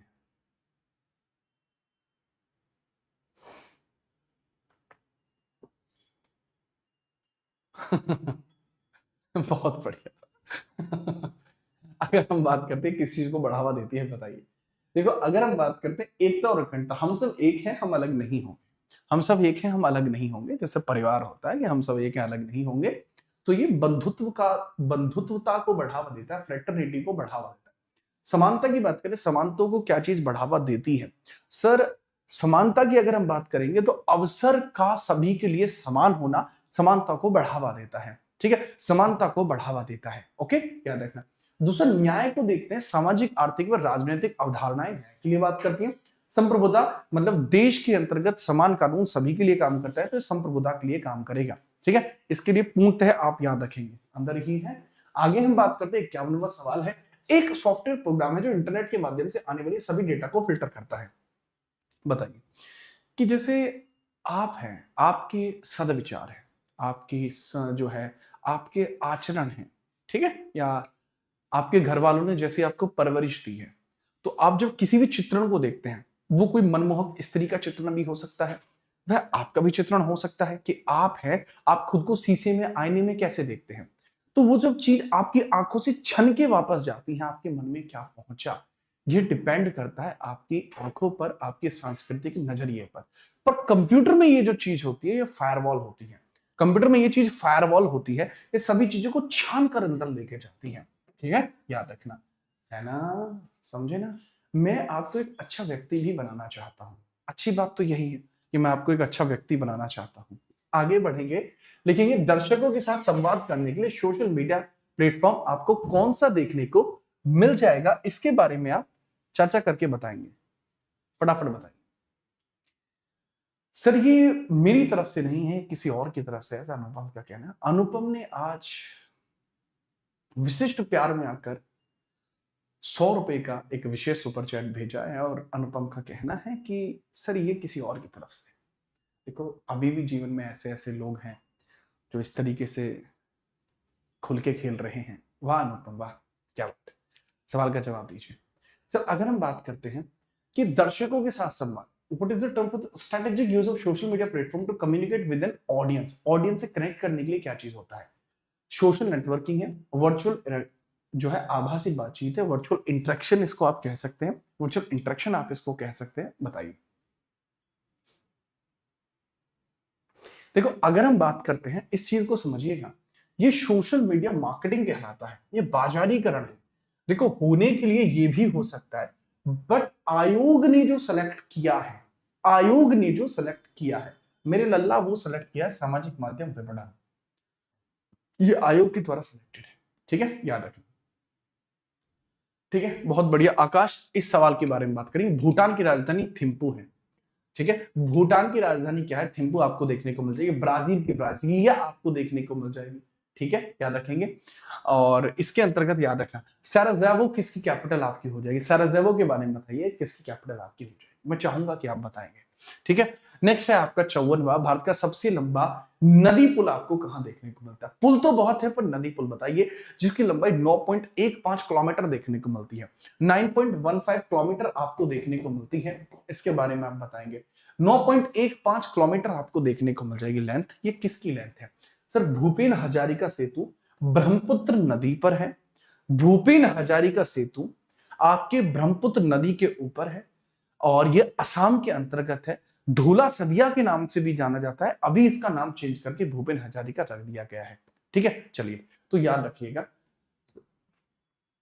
एक बच्चा कह रहा है कि सर आपका वेतन इतना है। बेटा, उतना भी है तो कोई दिक्कत नहीं है, मुझे तो कोई टेंशन ही नहीं है।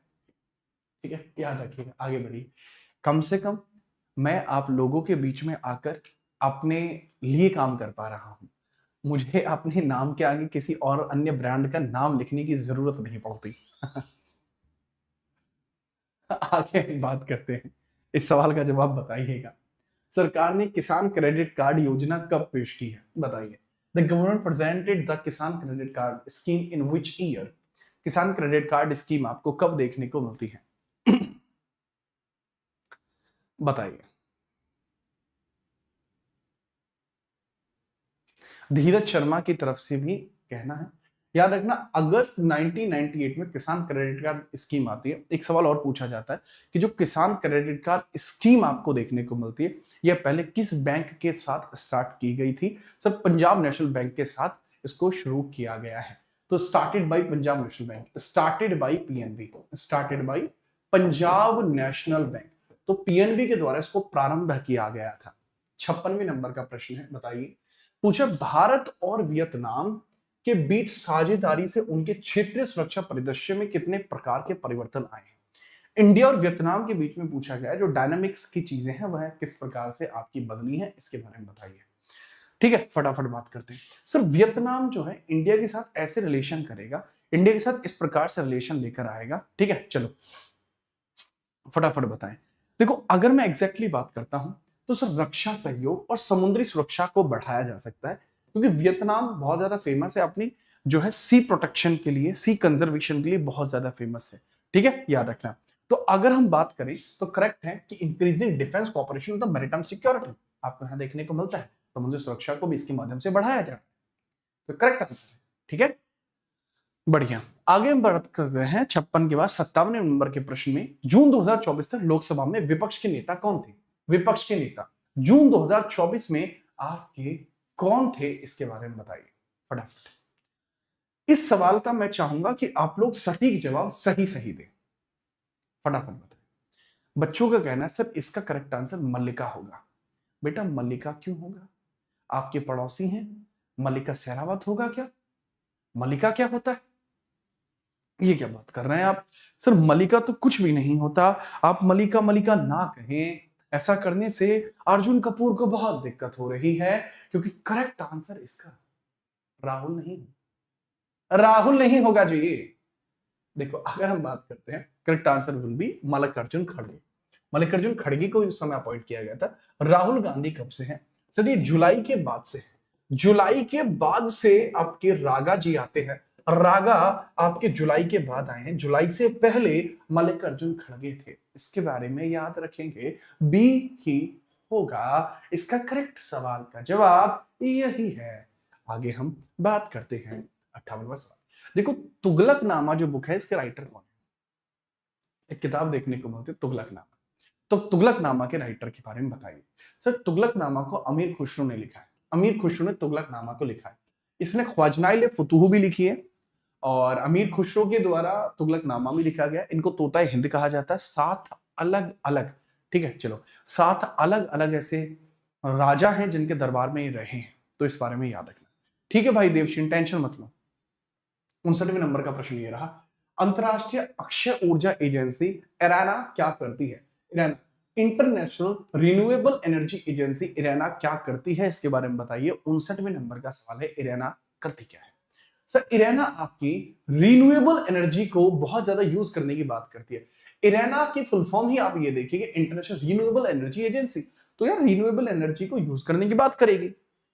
कविता की तरफ से भी यहां पर जो है 40 रुपए का विशेष योगदान यहां पर आता हुआ, कमाल की बात है, बहुत बेहतरीन बातें हैं यहां पर, इसको नोट कर लीजिए।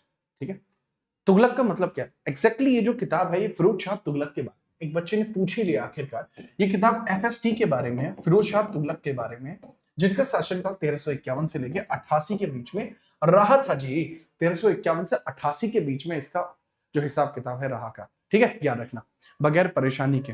क्या बात है, अद्भुत बातें हैं। ठीक है, चलो ये बता चुका हूं। 60वां, वैश्विक आतंकवाद विरोधी प्रयासों का समन्वय के लिए किस संगठन को जिम्मेदार माना जाता है? कौन सा ऐसा संगठन है जो इसके ऊपर काम कर रहा है, बताएं। करेक्ट आंसर क्या होगा? सर करेक्ट आंसर आपको देखने को मिलेगा यूनाइटेड नेशन कॉन्फ्रेंस है, और वो भी किस पे? काउंटर टेररिज्म पर।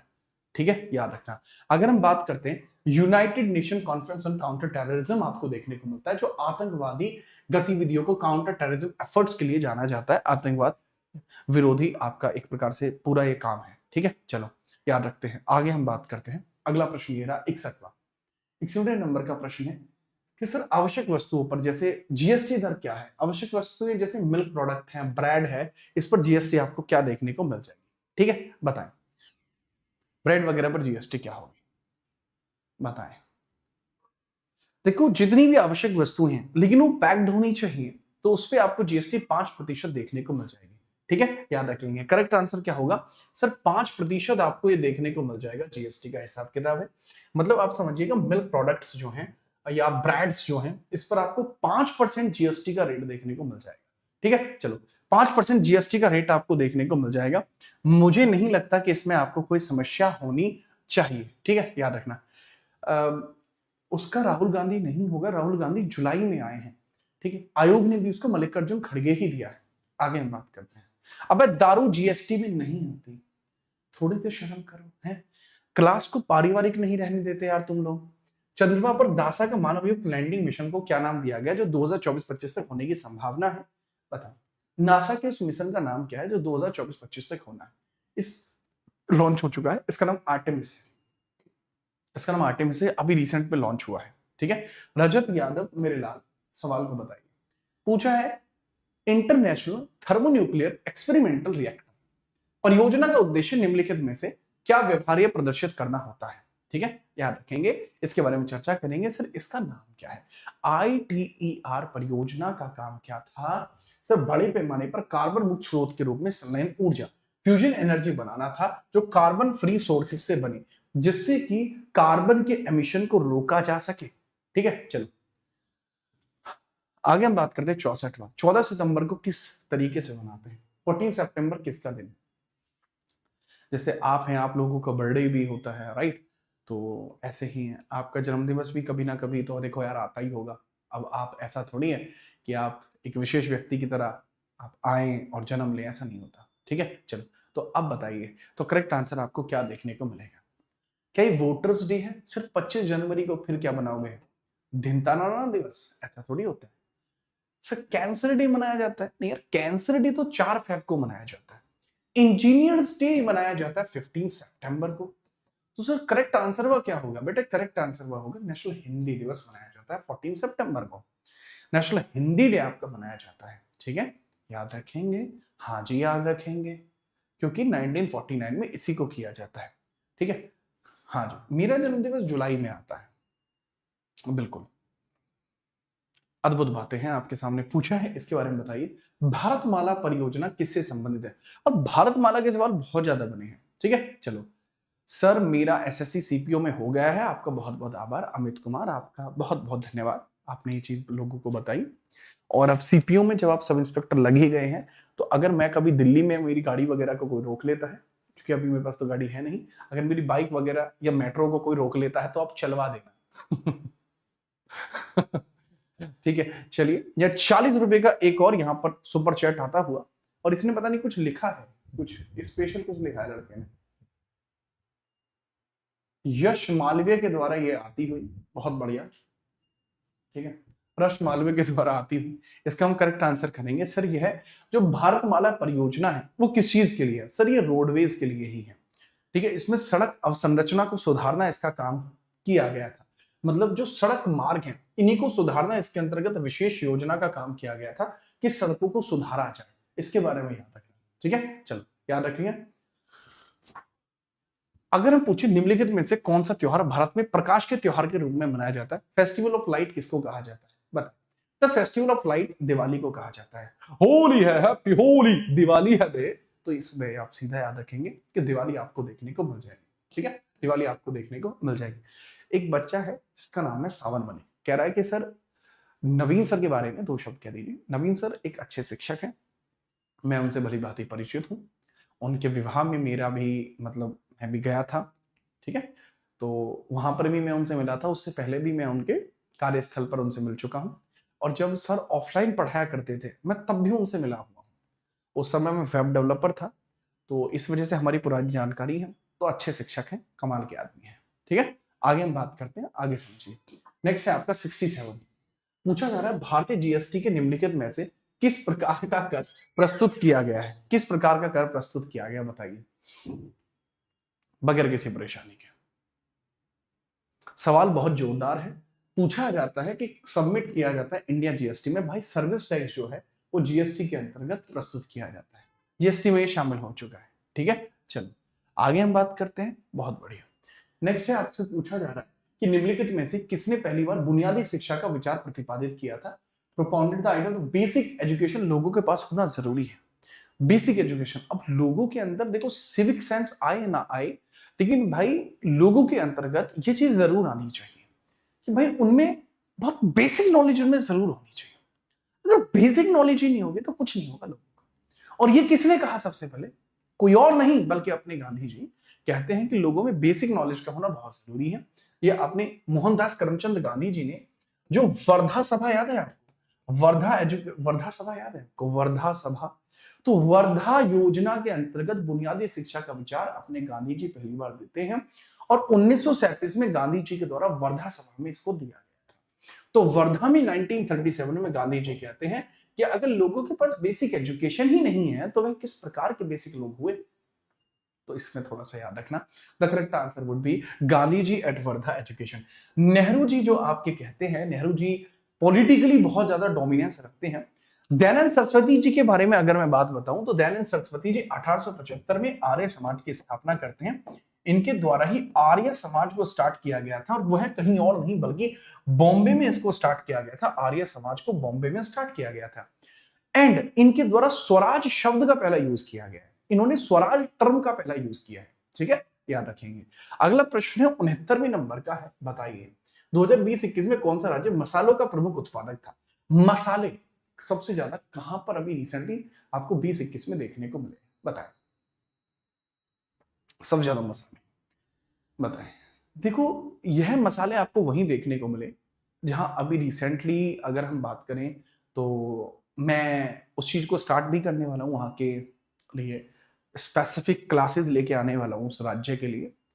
करेक्ट आंसर क्या होगा, ठीक है चलो। तो वास्तविक इसका नाम है मध्य प्रदेश।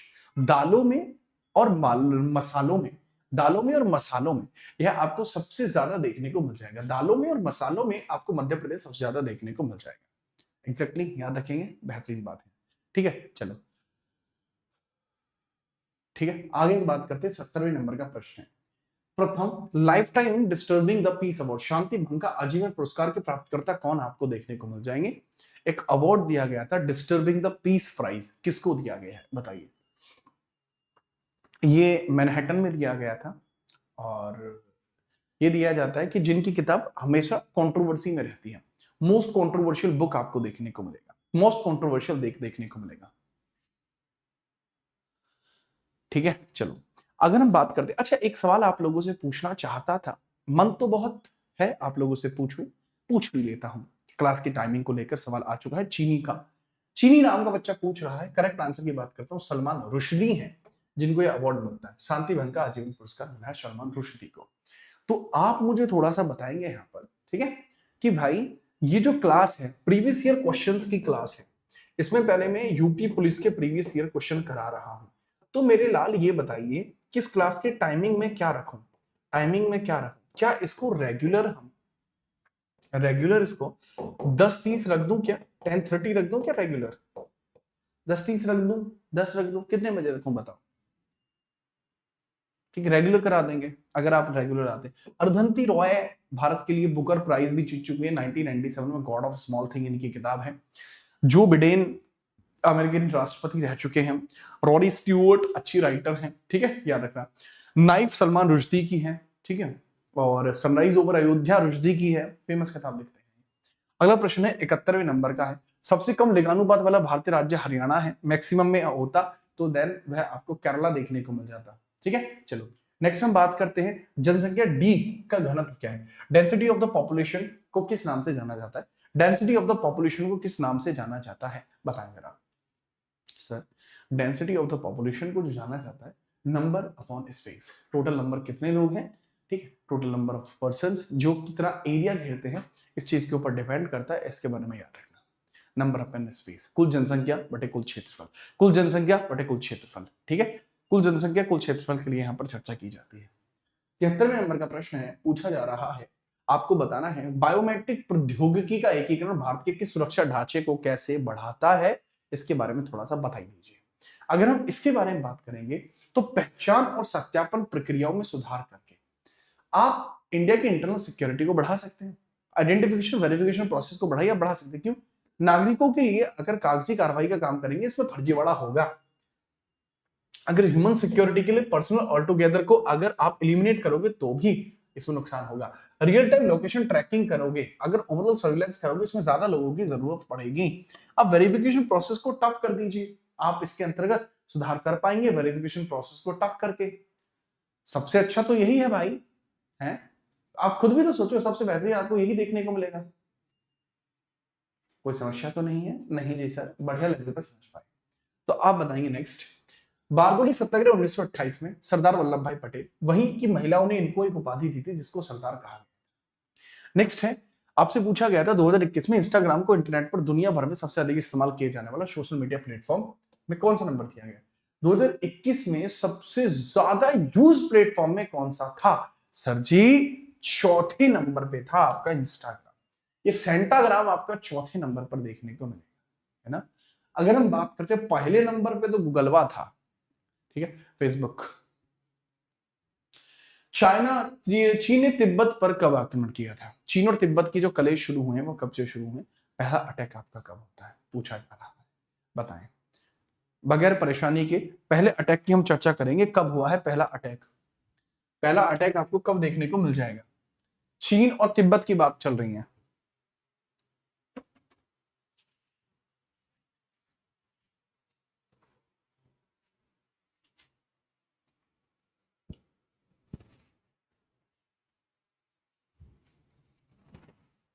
बताएं फटाफट से। 10 से 11 रख लेते हैं क्लास का टाइम, भाई 10:30 रखना पड़ेगा क्योंकि दूसरी क्लास होती है, ठीक है। चलो ठीक है। अगर हम बात करते हैं सावन मेरे लाल, तो पूछा ही जा रहा है, देखो 1912 में तिब्बत के 13वें धर्मगुरु दलाई लामा ने तिब्बत को स्वतंत्र घोषित कर दिया।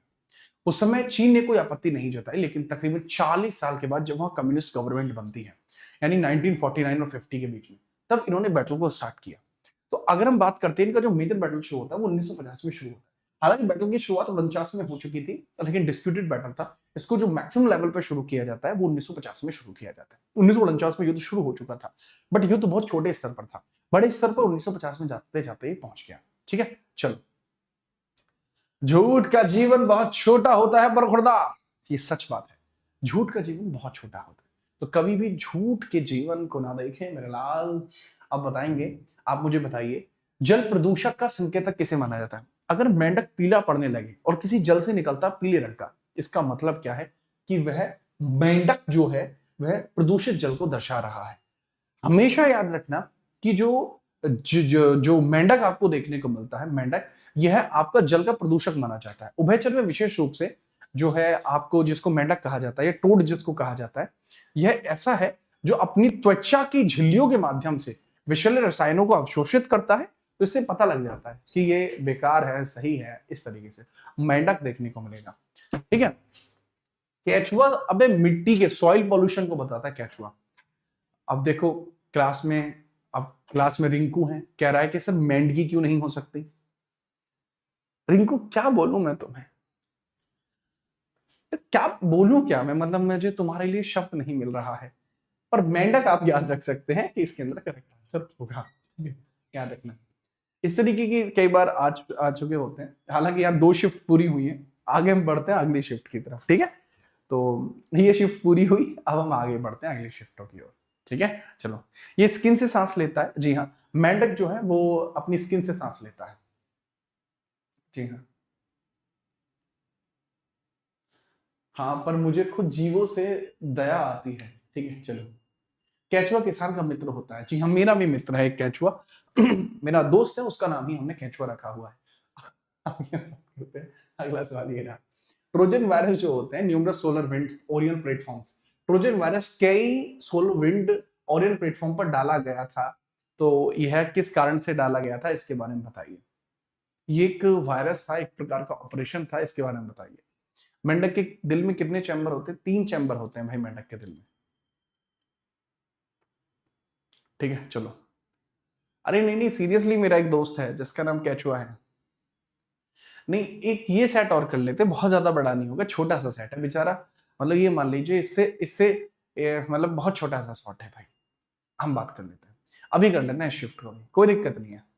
बहुत छोटे से शॉट होंगे भाई साहब, ये मान लीजिए 11:30 तक अपना काम डन। स्टार्ट करते हैं आपके सामने। ट्रोजन वायरस रिलीज किया जाता है सोलर विंड्स के लिए, यह आपका किस नाम से रिलीज किया गया था? सर इसको बोला जाता है सनबर्स्ट, इसको सनबर्स्ट बोला गया है। रूट किट जो होता है एक प्रकार का विशेष प्रकार का आपका सॉफ्टवेयर होता है, ठीक है, याद रखेंगे। तो इस चीज को भी आप याद रखेंगे। जो सनबर्स्ट है ये ट्रोजन वायरस के कई सोलरविंड्स ओरियल प्लेटफॉर्म्स पर डाला गया था। ये ट्रोजन वायरस के रूप में सोलरविंड्स अपडेट में छिपाया गया था। ये एक प्रकार का एक पुराना अटैक है। ठीक है, चलो आगे हम बात करते हैं। आगे देखते हैं बिहार दिवस। अबे बिहार दिवस अभी से कहाँ है? 22 तारीख। अरे हाँ, ठीक ठीक ठीक ठीक, आज बिहार दिवस है। तुमने यार बताया नहीं, आज मैं बिहार जी के डालने वाला।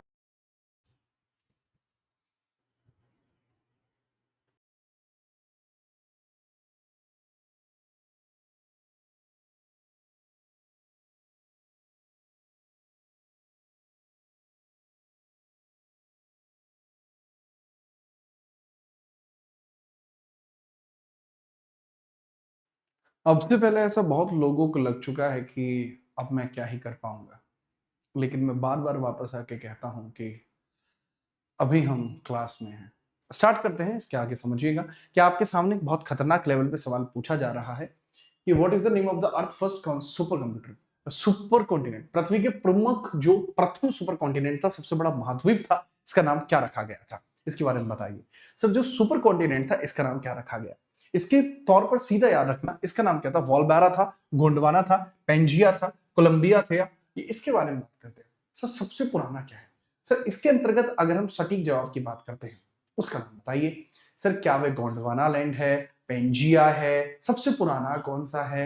सर अगर हम बात करते हैं, सबसे पहले वेलबारा था, सबसे पहले वेलबारा था, बट पेंजिया इसके अंदर करेक्ट जवाब है। फिर भी Pangaea is still correct. Pangaea आपको देखने को मिलता है। सबसे बड़ा सुपर कॉन्टिनेंट आपका पेंजिया ही था। पेंजिया था पहले, पेंजिया टूट के अंगारा और गोंडवाना दो हिस्सों में हुआ था। ठीक है, अबे पेंजिया था पहले, पेंजिया टूटा था, अंगारा लैंड और गोंडवाना लैंड, बीच में से टेथिस सागर निकला था उसके। हैं ध्यान देते हो कभी? हम भाई तो अगर मैं वॉलबारा की बात करता हूं, वॉलबारा थ्योरेटिकली सही हो सकता है, वॉलबारा थ्योरेटिकली सही हो सकता है, क्योंकि वॉलबारा जो है ये 3.6 अरब वर्ष पुराना है। इतने अरब पुराना आपको ये देखने को मिल जाएगा। अगर मैं सिविल्स के लिए कहता तो मैं इसके साथ जाता। ठीक है, कोलंबिया खुद 2.8 वर्ष पुराना आपको देखने को मिल जाएगा। इतना वर्ष, 2.8 अरब वर्ष पुराना है। ये 300 मिलियन पुराना है पेंजिया। 300 मिलियन पुराना है, 300 मिलियन वर्ष पुराना आपको देखने को मिल जाएगा।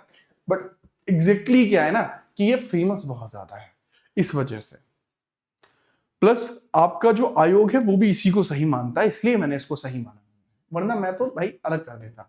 80 की हम बात करते, कौन सा संगठन दुनिया के सबसे गरीब विकासशील देशों को ऋण और अनुदान प्रदान करता है? बात बताइए इसके अंतर्गत क्या होगा?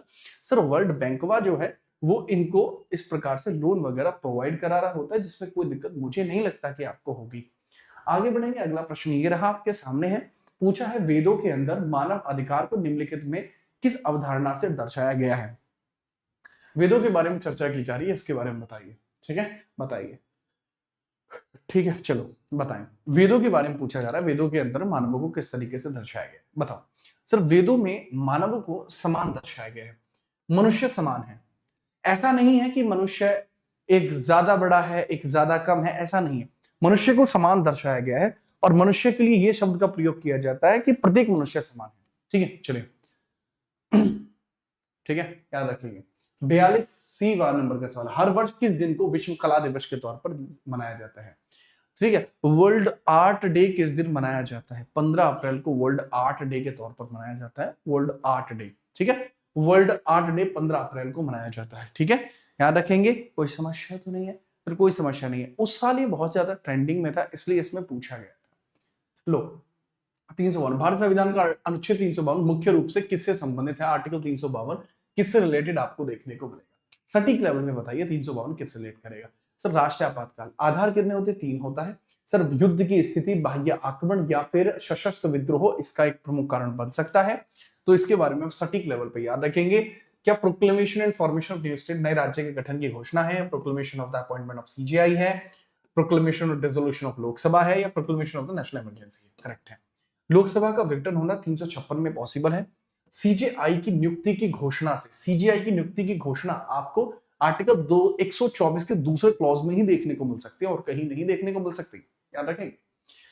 84वें नंबर का प्रश्न है, महिलाओं और SC/ST समुदायों में उद्यमिता को बढ़ावा देने के लिए भारत सरकार द्वारा कौन सा कार्यक्रम शुरू किया गया था? SC ST समुदाय और महिलाओं को यहाँ पर आगे बढ़ाने के लिए जिसका यूज किया गया वो स्टैंड अप इंडिया था। ठीक है, याद रखना। स्किल इंडिया, यह जितने भी श्रमिक होते हैं, ठीक है, तो जितने भी श्रमिक होते हैं उन सभी के अंतर्गत स्थिरता को बढ़ावा देने के लिए था। आगे पूछा गया विजयनगर साम्राज्य की स्थापना हरिहर और बुक्का ने की थी और इसके अंदर 4 डायनेस्टी आपको देखने को मिलती है। संगम है, सुलभ है, संगम, सुलभ है, तुलुभ है, अराविडो, तुलुभा एंड अराविडो, ये 3 आपको 4 डायनेस्टी देखने को मिलते हैं। हरिहर बुक्का शुरू करते हैं, इसको नरसिंह सुलभ, इसको वीर नरसिंह तुलुभ और इसको जो है शुरू किया जाता है तिरुमल के द्वारा। ये कैपिटल रखते हैं पेनुगोंडा, राइट, इसमें भी आप याद रखें। करेक्ट आंसर है हरिहरा एंड बुक्का।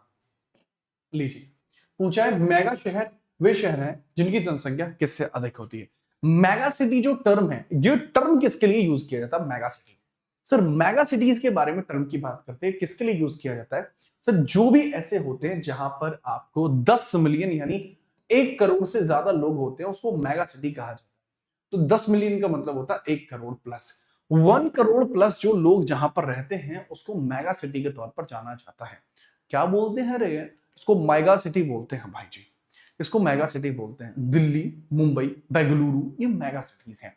1 करोड़ से अधिक लोग यहां पर हैं, ठीक, इसी को मेगा सिटी कहा जाएगा। अगला प्रश्न ये रहा आपके सामने है, पूछा जा रहा है किस भारतीय योजना का उद्देश्य असंगठित क्षेत्र के श्रमिकों को 60 वर्ष की आयु के बाद 3000 पेंशन देने की बात की गई थी कि भाई पेंशन मिलेगी वो भी 3000। ये कहां पे था? प्रधानमंत्री श्रम योगी मानधन योजना। श्रम योगी मानधन योजना में 60 वर्ष की आयु के बाद 3000 रुपए पेंशन की बात की गई थी और कहा गया था योजना का लाभ अगर लेना चाहते हो तो अगर हम बात करते हैं उनकी मासिक आय 15,000 से कम हो तो उनको यह योजना का लाभ मिल पाएगा। तो स्टार्ट होती है 12 सितंबर 2019 में, ठीक है, याद रखना 12 सितंबर 2019 में इसको शुरू किया जाता है। 2019 में इसको शुरू किया जाता है, 12 सितंबर 2019 में इसको शुरू किया गया है। आगे बात करते हैं द क्रॉनिकल ऑफ नार्निया, इसको किसके द्वारा लिखा गया? ये काफी फेमस किताब थी, बचपन में मैंने बहुत देखी है, ये मूवी है और ये बेसिकली C.S. लुइस के द्वारा लिखी गई है, ठीक है। J.K. रोलिंग्स के द्वारा लिखी गई हैरी पॉटरवा। तो हैरी पॉटरवा आपकी यहाँ पर लिखी गई है, ये हैरी पॉटर लिखी है इसने, हैरी पॉटर लिखी है यहाँ पर किसने? J.K. रोलिंग लिखी है हैरी पॉटर, ठीक है, याद रखना। जो बच्चा पूछने के लिए आ रहा है कि सर करंट अफेयर कब से स्टार्ट हो रहा है, यार थोड़ा सा ना मैं कुछ चीजों में इलझ गया था, इल्झा तो नहीं था, इल्झाया गया था, ठीक है। तो पहले मैंने उन चीजों को सामटा किया है, ठीक है। उसके बाद अब चीजें आपकी अप्रैल में शुरू होंगी, तो 1 अप्रैल होता है उससे हम स्टार्ट करेंगे, ठीक है। अच्छे स्तर पर चीजें भी होंगी, आप समझ भी पाएंगे, ठीक है। छोड़ेंगे नहीं, मतलब कुछ भी ऐसा यार आज तक नहीं होने दिया मैंने कि कभी मैंने आपको पीछे रखा हो, ऐसा मैं कभी नहीं करता, है ना। तो करंट अफेयर का जो मंथली कंपाइलेशन है मेरे लाल, वो बहुत जल्दी ही शुरू होने वाला है, उसके लिए टेंशन फ्री रहना, डरना घबराना ये चीजें नहीं है, आपके लिए अच्छी चीजें करूंगा, ठीक है, याद रखिएगा। पूछा है द जन्म या अप्रवासन के माध्यम से जनसंख्या में प्रवेश कराने वाले लोगों की संख्या का उत्प्रवास या मृत्यु से इसे छोड़ने वाले लोगों की संख्या के बराबर होने वाली स्थिति क्या कहलाती है? मतलब जब लोग की संख्या ना तो बढ़े ना घटे, इस चीज को क्या बोलते हैं? इसको जीरो पॉपुलेशन ग्रोथ बोलते हैं, इसको जीरो पॉपुलेशन ग्रोथ बोलते हैं कि पॉपुलेशन हो ही नहीं रही है, ठीक है। चलो बेटा 1 अप्रैल एक बच्चा कह रहा है मूर्ख दिवस होता है उस दिन, नहीं, ये होता क्या है ना, आपको ये बात ही पता नहीं है एग्जैक्टली। 1 अप्रैल बहुत इंपॉर्टेंट डे था, 1 April is very very important day. पहली बात तो उत्कल दिवस मनाया जाता है कि उड़ीसा का दिवस यहाँ पर मनाया जाता है। 1 अप्रैल को क्या था, न्यू ईयर मनाते थे। कौन मनाते थे? भारतीय लोग इसको न्यू ईयर मनाते थे, भारतीय लोग, क्योंकि मेजरली हमारा नववर्ष यहीं पर पड़ता था, हिंदू नववर्ष पड़ता था। तो अब होता क्या है इसके अंतर्गत, होता क्या है 1 अप्रैल के अंतर्गत, इतनी इंपॉर्टेंट घटना यहां पर घटती है कि अंग्रेजों ने कहा कि कितने मूर्ख हैं, ठीक है, कितने मूर्ख हैं ये लोग, ठीक है, कि इतने मूर्ख लोग हैं जो 1 अप्रैल को न्यू ईयर मनाते हैं। तो ये हमारी बेइज्जती की गई थी जिसको आज की डेट में आप लोग खुश होकर मनाते हो। ये मूर्खता नहीं तो क्या है? बात को समझिएगा, ये जीरो पॉपुलेशन ग्रोथ आपको देखने को मिल जाएगी, ठीक है, याद रखेंगे। आगे हम बात करते हैं, अगला सवाल है, और शहीद दिवस आज है भाई 23 तारीख को शहीद दिवस शुरू होता है, तो कुछ समय बाद शहीद दिवस शुरू होगा। तो भगत सिंह जी को, राजगुरु जी को और सुखदेव जी को, ये वो लोग हैं जिन लोगों की वजह से और लोग भगत सिंह बनने के लिए तैयार हुए। अगर ये ना होते तो बाकी लोग तैयार ना होते। ठीक है, जय याद रखना। आगे हम बात करते हैं, अगले नंबर का सवाल है 90वां। पूछा गया है कि भारतीय तकनीकी और आर्थिक सहयोग आईटीईसी कार्यक्रम का उद्देश्य क्या है। जो आईटीईसी कार्यक्रम है इसका उद्देश्य क्या है? सब providing technical assistance and training, तकनीकी सहायता और प्रशिक्षण प्रदान करना आपको यहां देखने को मिलेगा। ठीक है, याद रखना। तो अगला प्रश्न है 91वां। भारत के जीएसटी मॉडल में संरचनाओं की संख्या क्या है? The number of structure in the GST model number. एक जीएसटी नंबर में कितने नंबर होते हैं? सर जीएसटी के अंतर्गत आपको GST model, number of structure in Indian GST, बेटा स्तर पूछे गए हैं। संरचनाओं में कितने स्ट्रक्चर्स देखने को मिलते हैं? सीजीएसटी, एसजीएसटी, आईजीएसटी और यूटीजीएसटी। ये 4 प्रकार के लेवल आपको देखने को मिलते हैं। समझ में आई बात? कौन कौन से मॉडल हैं? 4 हैं। स्टेट जीएसटी, सेंटर जीएसटी, आपकी इंटीग्रेटेड जीएसटी और यूनियन टेरिटरी जीएसटी। 4 जीएसटी होती हैं आपकी, 4। पूछा है डब्ल्यूटीओ के वर्तमान गोजियो गोंजालेस 1995 में यह बनता है, इसके बारे में याद रखना। ठीक है, याद रखना। अगर हम बात करते हैं आगे समझिए 93 में है प्रसिद्ध उपन्यास द गॉडफादर किसके द्वारा लिखा गया है? जो गॉडफादर नाम की एक बुक है, काफी प्रचलन में रही है। तो गॉडफादर के बारे में कुणाल भाई आप बताएंगे, गॉडफादर किताब किसने लिखी है? सर ये मारियो पूजो के द्वारा लिखी गई है, मारियो पूजो के द्वारा। और जो गॉडफादर है इसके ऊपर एक हॉलीवुड की मूवी भी बनी है जो बड़ी फेमस है, बड़ी फेमस है। इसको आप याद रखना। ठीक है, याद रखना। द गॉडफादर मारियो पूजो की किताब है, ये गैंगस्टर वाइब देती है। पूछा है पैन का पूरा नाम क्या होता है? सर ये पर्सनल अकाउंट नंबर होता है, परमानेंट अकाउंट नंबर आपको देखने को मिलता है। पैन को बोलते हैं परमानेंट अकाउंट नंबर, इसको बोला जाएगा। ये आपकी टैक्सेशन की इंफॉर्मेशन देती है। ठीक है धीरज, क्या देती है? टैक्सेशन की इंफॉर्मेशन देती है। Okay sir, okay. नेक्स्ट हम बात करते हैं primary source of energy of earth climate system. पृथ्वी की जलवायु प्रणाली के लिए ऊर्जा का प्राथमिक स्रोत क्या है? जो सर्वांतर ऊर्जा आपको देखने को मिलती है, मतलब विश्व के किसी भी कोने में छिपी हुई ऊर्जा है, कहीं ना कहीं किसी ना किसी प्रकार से उस ऊर्जा का स्रोत केवल एक ही है, वो है सूर्य। वो है सूर्य। सूर्य के अलावा कोई और उसका स्रोत नहीं हो सकता। द सन, ये उसका स्रोत आपको देखने को मिलेगा, सूर्य ही उसका स्रोत आपको देखने को मिलेगा। ठीक है, याद रखेंगे, बहुत बेहतरीन। सर ओशियन करंट से आजकल बनने लगा है, जियोथर्मल एनर्जी से बनने लगा है, न्यूक्लियर एनर्जी से बनने लगा है, तो ये सब भी देखने को मिल रहे हैं। 96वां सवाल है जो वित्तीय आपातकाल आपको देखने को मिलता है, इसके बारे में पूछ रहा है। इसके घोषित करने का अधिकार राष्ट्रपति के पास ही आर्टिकल 360 में आज तक कभी नहीं लगा, लेकिन वित्तीय आपातकाल जब लगता है तो इसके लिए 2 माह का समय होता है। 2 माह में संसदीय अनुमोदन जरूरी है। संसदीय अप्रूवल, संसदीय अनुमोदन या कहें तो संसदीय अप्रूवल, पार्लियामेंट्री अप्रूवल की जरूरत यहां पड़ती ही पड़ती है।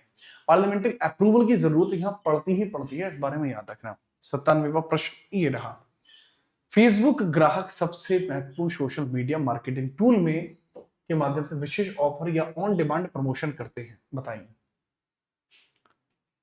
या इसके बारे में पता लगाते हैं, बताएं।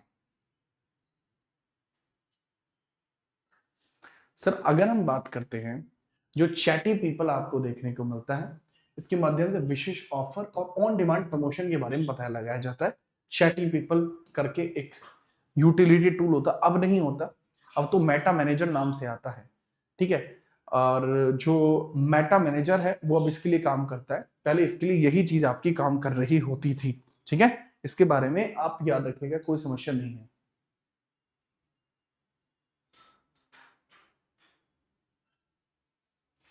आगे हम बात करते हैं 98। Which of the following is the capital of Bangladesh? Bangladesh की कैपिटल ढाका। बांग्लादेश की कैपिटल क्या हो जाएगी मेरे लाल? बांग्लादेश की कैपिटल ढाका हो जाएगी। ठीक है, बांग्लादेश की कैपिटल हमें ढाका देखने को मिल जाएगी, दैट इज वेरी इंपॉर्टेंट। ठीक है, भूटान की आपको थिम्पू देखने को मिलती है जो नियर बाई है। किर्गिस्तान बिश्केक देखने को मिलती है, दक्षिण अफ्रीका की आपकी प्रिटोरिया है, युगांडा की कंपाला है, ये बहुत ज्यादा चर्चाओं में रहते हैं। ठीक है, याद रखना।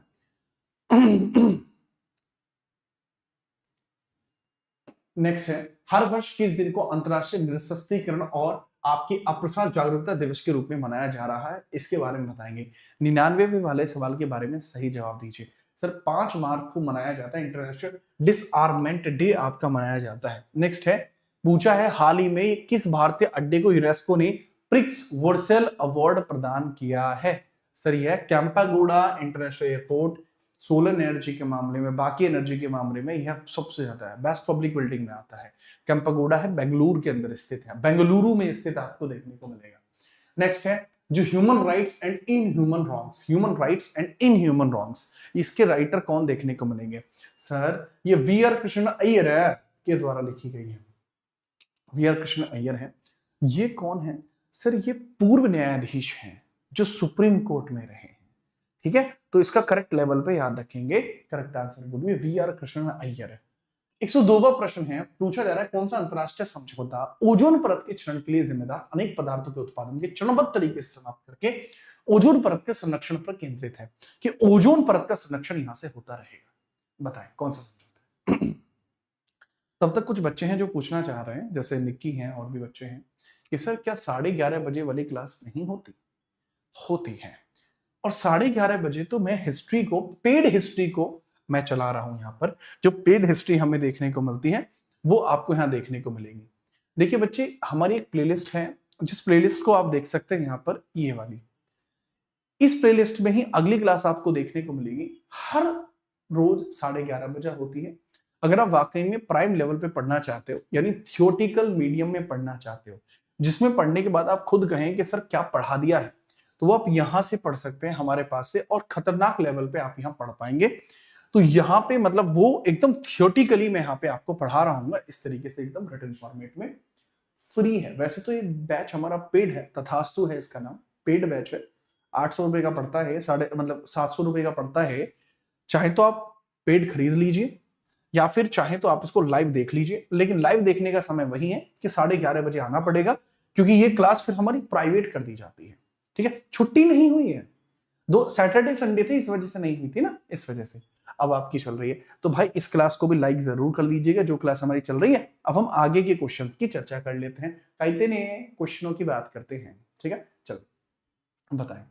तो पूछा गया है सर ये कौन सा आपको देखने को मिल रहा है जो ओजोन की बात करता है? सर ये मॉन्ट्रियल प्रोटोकॉल है, कनाडा में 1987 में हुई थी।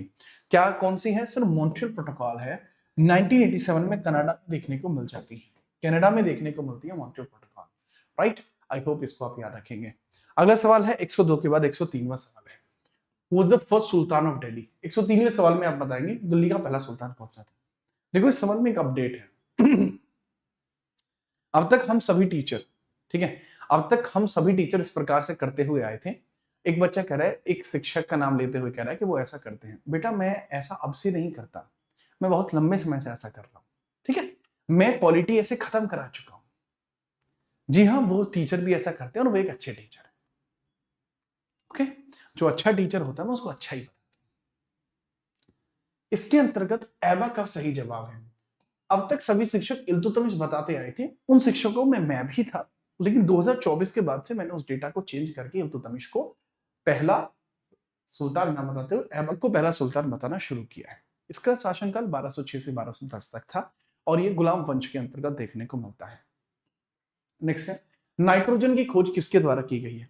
नाइट्रोजन की खोज है, पूछ रहा है किसके द्वारा की गई है? सर डैनियल रदरफोर्ड के द्वारा, डैनियल रदरफोर्ड के द्वारा नाइट्रोजन की खोज की जाती है। किसके द्वारा? डैनियल रदरफोर्ड के द्वारा यहां पर की जाती है, ठीक है, याद रखेंगे। बहुत बेहतरीन। कोई समस्या तो नहीं है? नहीं जी, इसके अंतर्गत कोई समस्या नहीं है। 105 में पूछा जाए जीएसटी के लिए पोर्टल कौन सा है? जीएसटी का पोर्टल आपको कौन सा देखने को मिलेगा? gst.gov.in जीएसटी का पोर्टल है। आगे हम बात करते हैं, किस पर्वत को ब्लू माउंटेन कहा जाता है? किस पर्वत को ब्लू माउंटेन कहा जाता है, बताइए। ब्लू माउंटेन किसको कहा जाता है? सर जो नीलगिरी है, तमिलनाडु, कर्नाटक और केरला के अंदर जो फैला हुआ नीलगिरी है, ये स्ट्रेलोबलेंथिस कुंथियाना, आपको एक जनजाति देखने को मिलती है जिसको बोला जाता है स्ट्रेलोबलेंथिस कुंथियाना। ये फूल होते हैं जो ब्लू होते हैं, इसकी वजह से इसको नीलगिरी कहा जाता है, राइट। जो नीलगिरी है इस पर आपको फूल देखने को मिलते हैं जिसको बोलते हैं स्ट्रेलोबलेंथिस, मैं लिख देता हूं स्टेरो